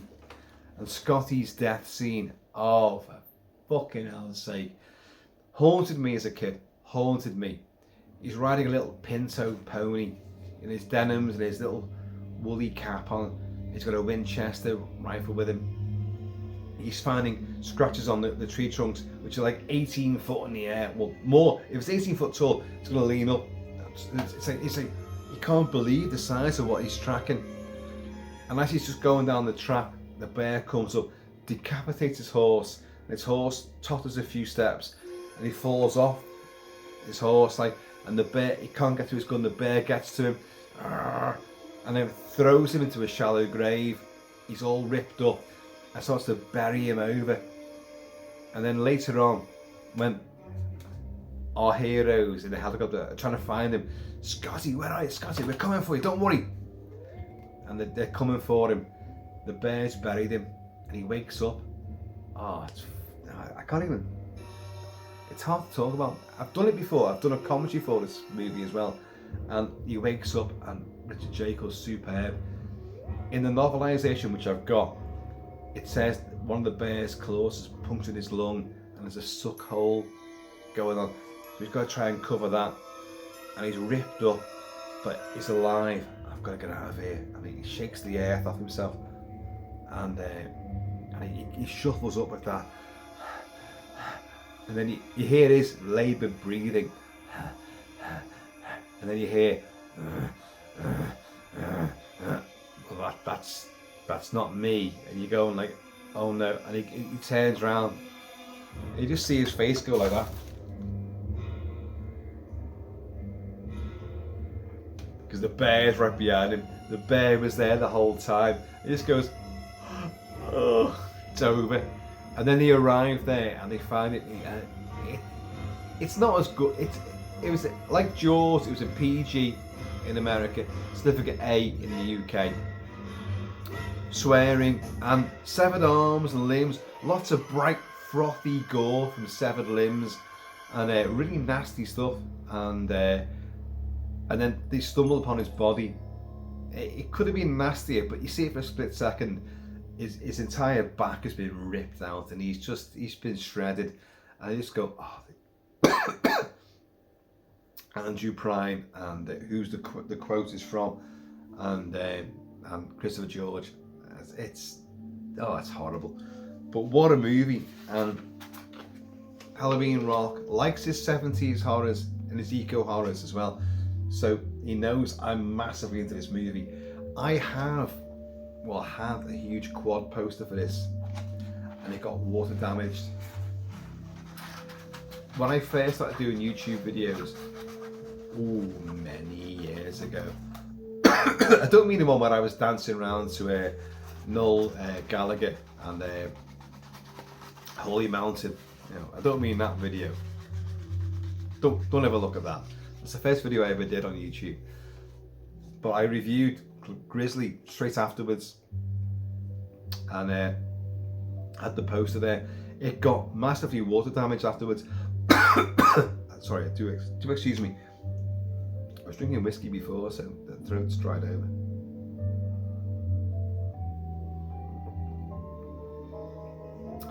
And you can't salvage it, so it's great to have another image of that.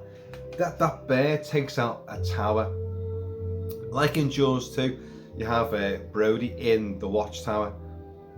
Yeah, I've seen one before. He's looking for sharks. You know, no, that's an observation platform.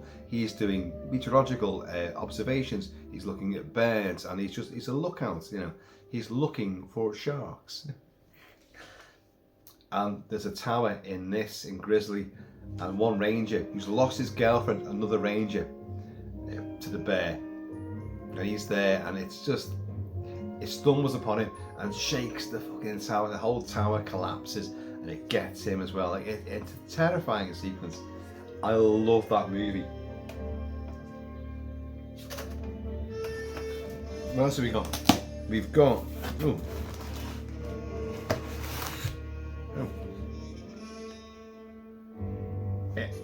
info on what lies beneath.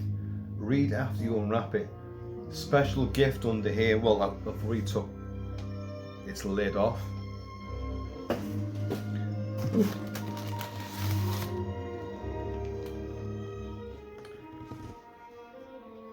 We're empty now. Good. I'm glad you're all here. I've got something to show you. Look at this. Good. I'm glad you're all here. I've got something to show you. Look at this. That's Jaws 2 again. That's Jaws 2. That's Brody with the pictures he gets from Fogarty's.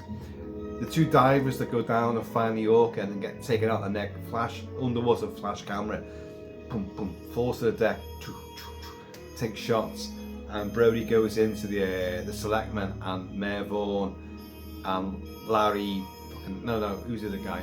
I forgot the other guy now. The guy who's got the hots for Brody's wife. Great woman, you know. Don't know what to do without her. Nor would I. She's my wife, you know. And if you can see this, there's the wrapping paper. It's sharks. No, are they whales? No, they're sharks. They're sharks, aren't they? They're sharks. Gotta be sharks. Good. I'm glad you're all here. I've got something to show you. Because he marches in. It's after the scene on the beach where he shot off my mouth, shot off my gun. What the hell have I done here? We still got Grizzly going. This is great. Robert O'Raglan does the score for Grizzly. It's wonderful stuff. But I think we're in the realms of Jaws 2. And H-Rock did say Jaws 2 was going to be a huge thing. Oh, what the hell? Have I forgotten the alphabet altogether? H-R-J. Yeah. Oh, how can it be? Chief, bluefish. Just bluefish. And he's just... But that quote, he gets the photos back from Fogarty from that camera. Because that's a shark. Look, you see this? And it's going like, that's underwater. I can tell because it's so blurred. Seaweed, and they're all like being jerk-offs and dickheads. That's a fucking shark. And I know what one looks like because I've seen one up close.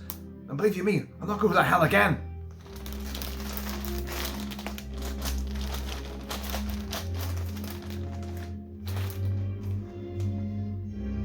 read after you open. Is that from this? Better be.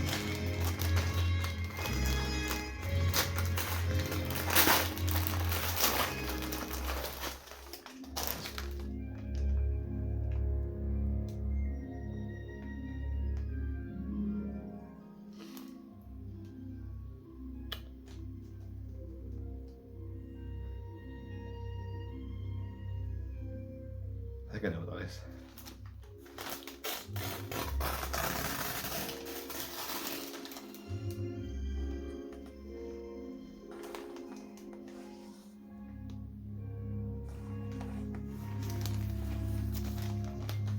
Oh, is this?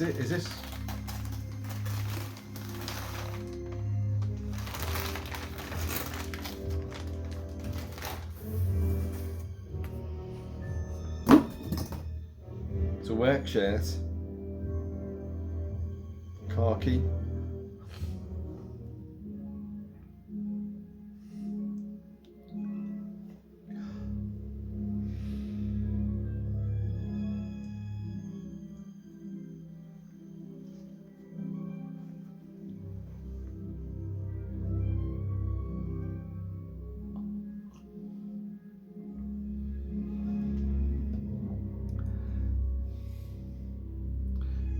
Some things I've always wanted in my life, merchandise wise. The silver-headed wolf cane from the Wolfman, which I've got. Steve W. Smith sent me a replica of that, which is outstanding, and I carry it all the time. Stuff from Aliens, stuff from Gladiator. I've got all these things. Always wanted a t-shirt and a cap from the film Outland, Conham 27, the mining colony, a t-shirt from that, and maybe Sean Connery's Marshall O'Neill, his cap, his baseball cap from that. And I always wanted this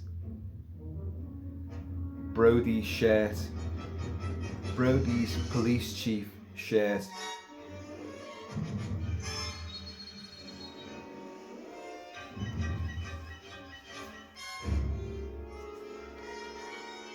With the badge. The badge is there. Amity Police Chief. And where is it?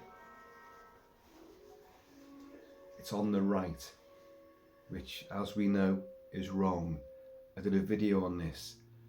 Brody wears his badge deliberately in Jaws and Jaws 2. Roy Scheider wears his police chief badge on the wrong side. You wear it on the left. He wears it on the right. To you look at it, it's probably the wrong way around, I know, but that's, trust me, that's on the right breast. It should be officially, as any police badge insignia will be on the left. But Roy Scheider said, no, Brody's a maverick. Brody is not following authority. He's doing his own thing. And it's there. And the sleeves are rolled up as well. Oh my God. And the Amity Police patch is there. Where did you get that? Did you get that from Florida? Did you? There's nowhere in this country that does these. There's nowhere. No one that I've ever seen has done these shirts. Putting it on.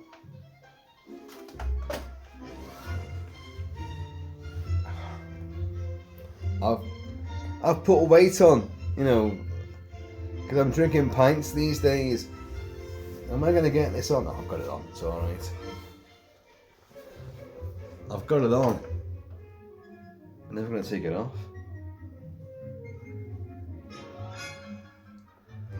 Oh my God. It's bluefish. Chief, it's just bluefish. And he takes the badge off. He gets sacked, doesn't he?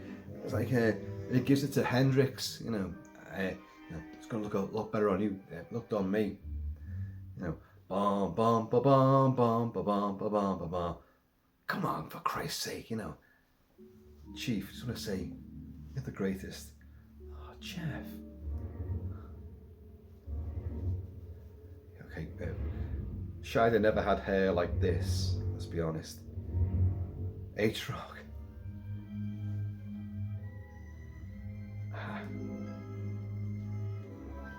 I'm wearing this. What time is it now? Oh, it's almost midnight. I guess I'm not going out tonight, but I'm wearing this tomorrow. I would have gone out.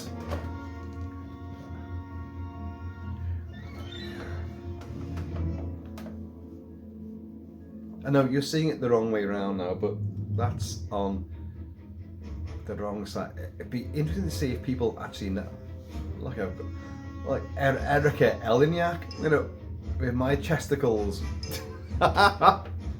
Oh my god! Oh, it says you'd have to open it.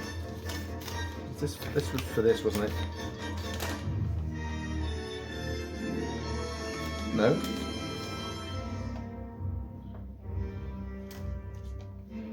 This? Was I wrong? Was there not like a thing saying, oh yeah, it's on the cardboard?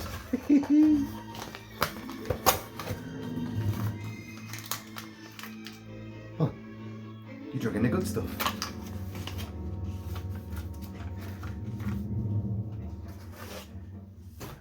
They're in the yard, not too far from the car. Let's read this. Oh my god. This goes on.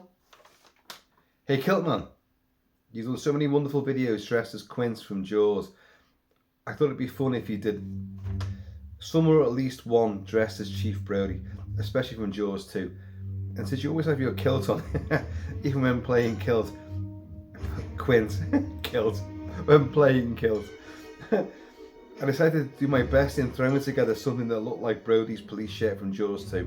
Most of us know that the police shirt he wears in Jaws is slightly different from the one he wears in Jaws 2, yeah. The top part of the shirt pockets are different, and the yellow diamond on the police patch from the first movie is now a red diamond in Jaws 2. But Jaws 2, even his his Jeep Sierra looks better. Jaws 2's a slicker, more cool looking film, I think. So first I went on eBay looking for a khaki button-up long sleeve work shirt that had the right pockets and the right collar, not a button-down collar. Finally I found one that would work. The brand is Colossus. It had a small cloth tag sticking out the side of one of the pockets, so I had to cut that off. Then I went back on eBay looking for the right patch. Turns out you can get the patch from both movies, Jaws and Jaws 2.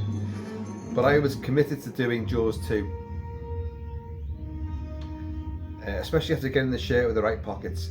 I found a seller on there called USS Defiant. That's cool, isn't it? And they were selling both patches among all other sorts of cool movie merch. I ordered 2 of the Jaws 2 patches, one for you, one for me. Next I had to get the badge, of course, so back to eBay.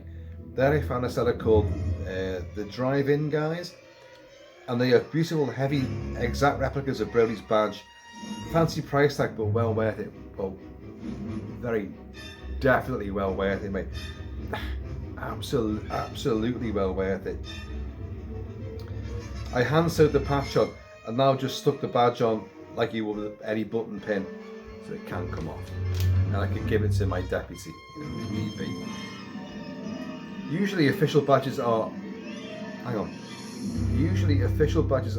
on uniforms using something called a badge tab, which is a piece of fabric usually sewn to the shirt that provides a secure and visible area for the officer's badge. Which, by the way, in Jaws 2, when a drunk Chief Brody removes his badge to pin it on his deputy, you can see this on Brody's police shirt. Yes, you can. So despite all the talk about why he wears his badge on the right side, it is where the badge tab is on his shirt. Granted, Roy Scheider still could have had a say in his costume design, which he did. I had actually went so far as to get a little badge tab that was going to try it on the shirt, but it was the wrong colour, and I had such a hard time trying to put it on that I just had to give up. Remember, I'm just doing this by hand.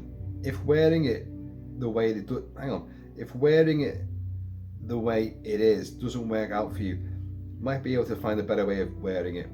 No, this is gonna be totally fine. Sorry, these notes are so damn long.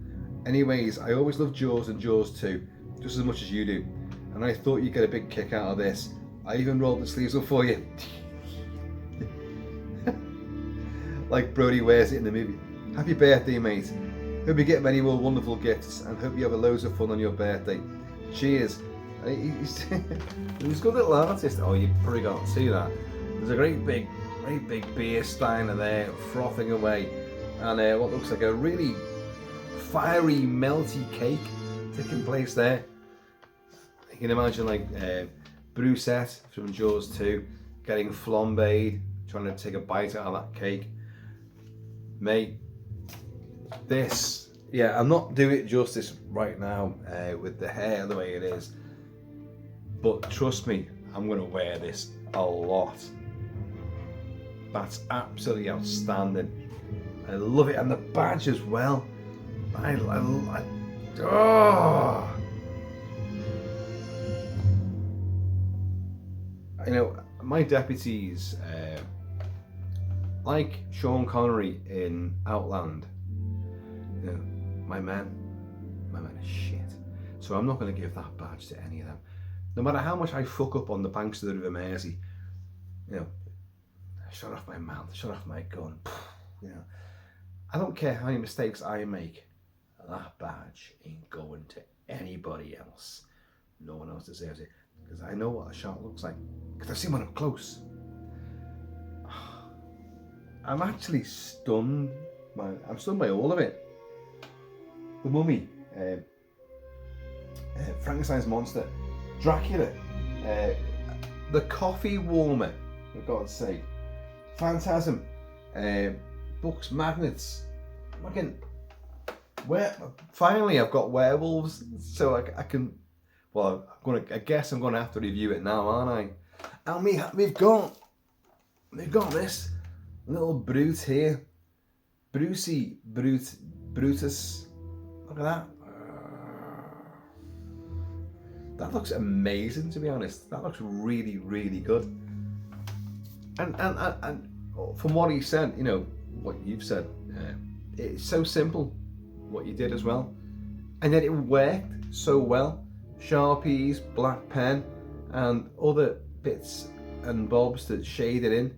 You've created an entirely gorgeously harried, burnt visage, which is Jaws 2. And this, and obviously, you know, Roy Scheider has, had, you know, a shark-like face. The nose, his face is very, very pointed. It is like the face of a shark, and he has very dark eyes and black eyes, you know, that roll over right, you know, and he's got that face of a shark because he's the everyman, he is the hero, and yet he has the humanoid face of what the beast actually is. It's dead clever. They didn't look at it that way. But when you watch the movie, I defy you not to see in Roy Scheider's face that blank staring, you know, doll's eyes, black eyes, you know.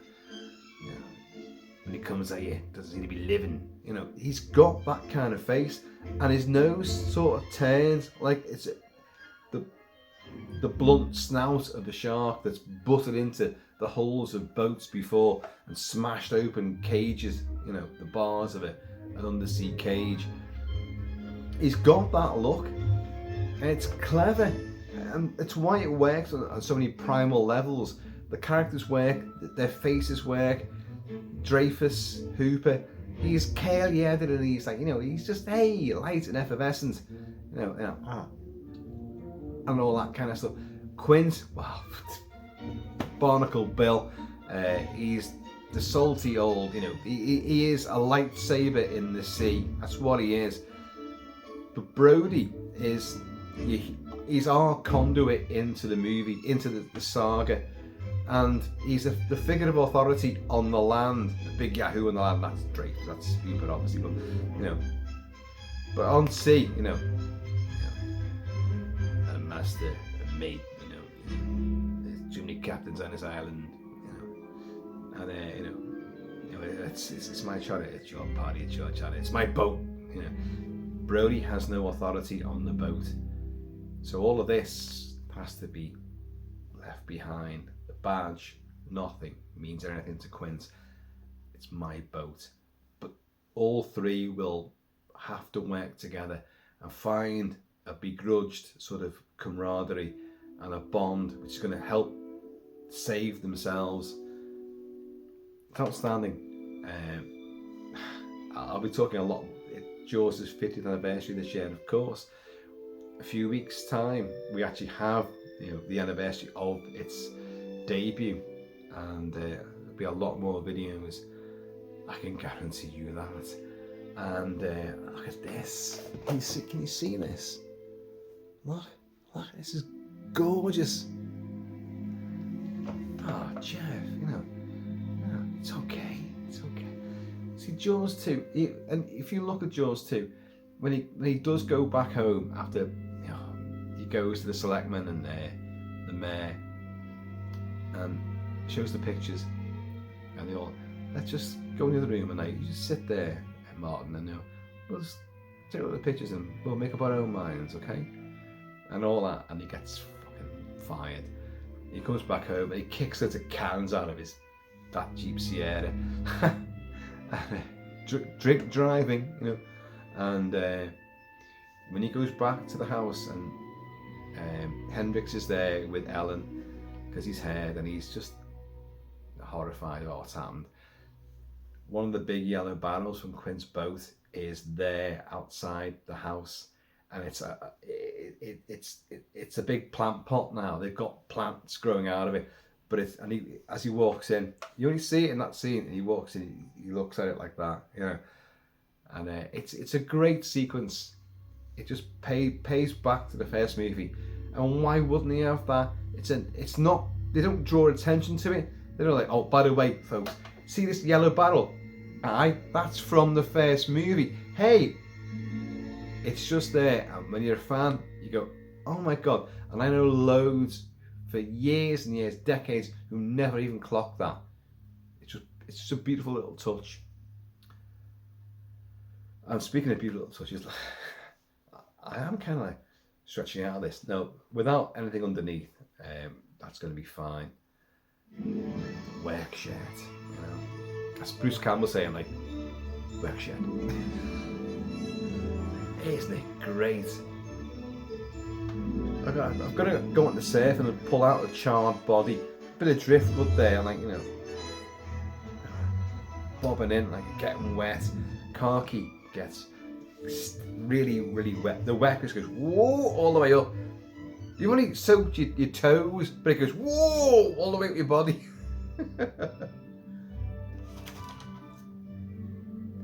Come on, you son of a bitch, with the paddle.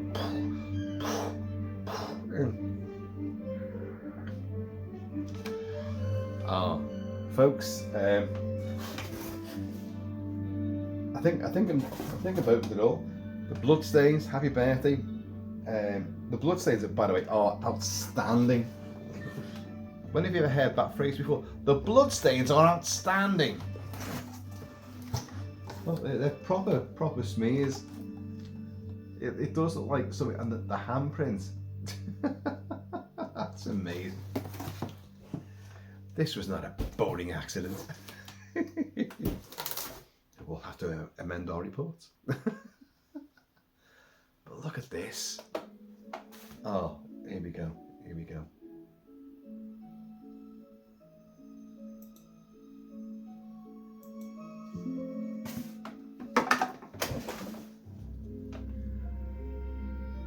You see I'm sunburned. I've been out on the my lookout tower a bit too often in the bright, amity sunshine.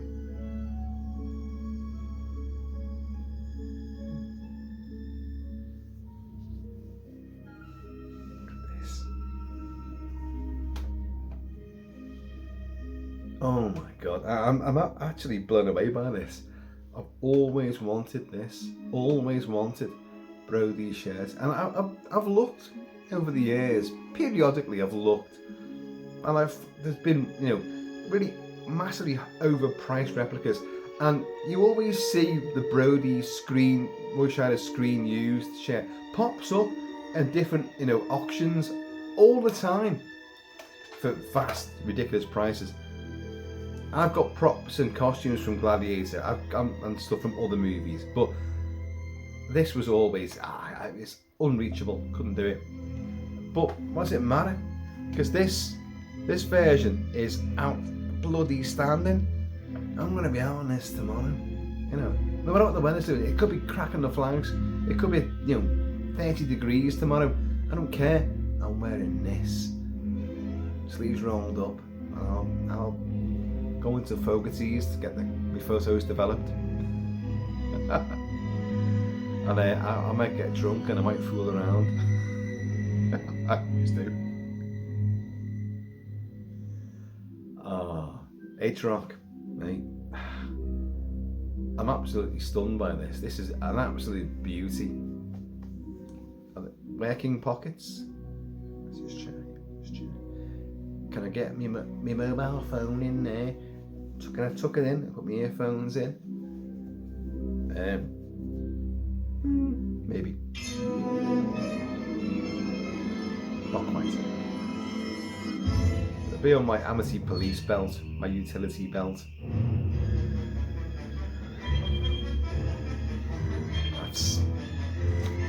When that face just comes in, the diver has just gone past and it comes out. You would never approach that undersea vineyard, underwater forestry, and he's chasing a little spider crab, and he goes down and it's murky. You would not go anywhere near that. And it's from the seabed, all these massive, huge 20-foot tall vines, and then suddenly, as he's going past, this goes whoa, and then he sees that go past him. It's like, and he bites through his what you call it, mouthpiece, and gets the bends going up like. Jaws will never die. Jaws 2. Roy Scheider. Obviously the first movie, the triumvirate, Dreyfus, Robert Shaw. Of course. Jaws 2 builds on the first movie magnificently. I know people are going, oh no, it's crap, I hate it, I hate Jaws 2. Well, I can't possibly agree with you. I think it's a fabulous movie in its own right. It didn't have to be there. Jaws is the perfect movie. Didn't need any sequel. But we got a sequel, and then we got another couple of sequels. And you want to talk about shit films which are not worthy? Jaws 3, 3D. Jaws the Revenge. This time it's personal. Oh my God. Jaws 2 has great sequences, great character development. It builds on what you saw in the first movie, adds a lot more, makes the shark bigger and does more outrageous things. I love it. But Jaws is still the classic, the masterpiece. Nothing else needs to be. You don't have to watch any of the movies. Jaws still is the perfect thing. But Jaws still absolutely works, and Halloween rocks, does it not?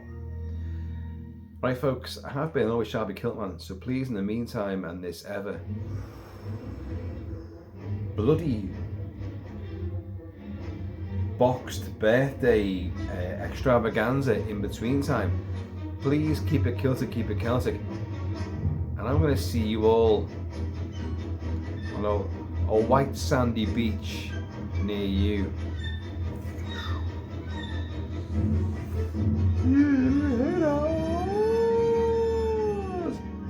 And Halloween Rock goes down to Florida regularly.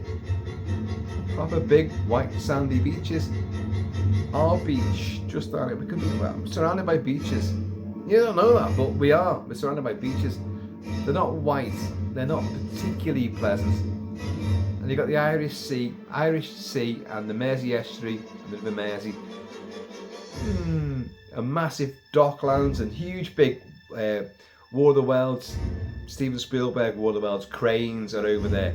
You've got a big massive stone fortress, Fort Perch Rock there. Oh, it's iconic, everything's iconic. But it's not, your beach idyll. It's not like that. Despite the fact it's meant to be, a big province of beachgoers. But we're on the wrong side.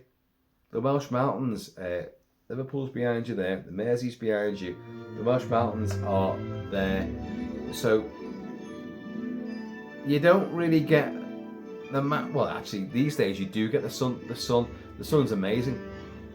We've had weeks of unbroken sunshine, but throughout most of my life living here on the Wirral, I lived all around, but the Wirral primarily, born and bred here. It's always been like, it's sheltered. It's you don't kind of get the sunlight. It's not the tropical resort that everyone kind of thinks it's going to be. The northwest of the UK, Morecambe, Blackpool, you've got many beaches, and the northwestern coast of Scotland, the Gulf Stream, that's beautiful up there, beautiful. And you do get vast stretches of sand and lovely rocky coves. It is gorgeous up there. But down here, it's kind of sheltered, so you don't really get, it's hot, but it's hotter behind you. The sun's not hitting you when you're on the beach there. My kids were on that beach too. Folks, please be happy, be healthy, and let's get this on. You're gonna see a lot more of this. I'll be wearing this. I'll be out patrolling the Mersey, the Mersey sharks, the Mersey makos. They're right evil bastards, they are. Oh aye. They'll steal your hubcaps and all that. You've got the shopping trolleys in there as well, like they're deadly. Got to be fishing them out. But anyway, H-Rock. I'm at a loss. Fantastic stuff, mate. You've played a blinder, and I read the letter as well, so I'll be in touch. Wow, that's all I can say. Wow. Please be healthy, you all. Be happy. Look after your own. Look after everyone around you as well. Say hello or all right to people as you pass them in the street. Whoever they are, just go, all right. Just give them a little nod. That's what it takes. That might be the only bit of friendship and camaraderie that they receive. So why not do it? And if you do it, they might do it to someone else, and the ripple effect. There's too much nastiness in the world. We could all be happy. We can try. At the very least. And it's just a small gesture which can actually be huge for the person that receives it. And you've done that. You don't have to have a badge to do it. Just do it because why not? Spread the happiness. Be kind. That's all it takes. Folks, I'm out of here because I feel like if I had a Jeep Sierra, I'd be out there bouncing around the coastal roads and all that, but I can't drive, so that'd be pretty pointless. A little police launch though, that'd be great. The Kilt-Man launch, a tartan yacht. That's what I want. That's what I need. I'm out of here.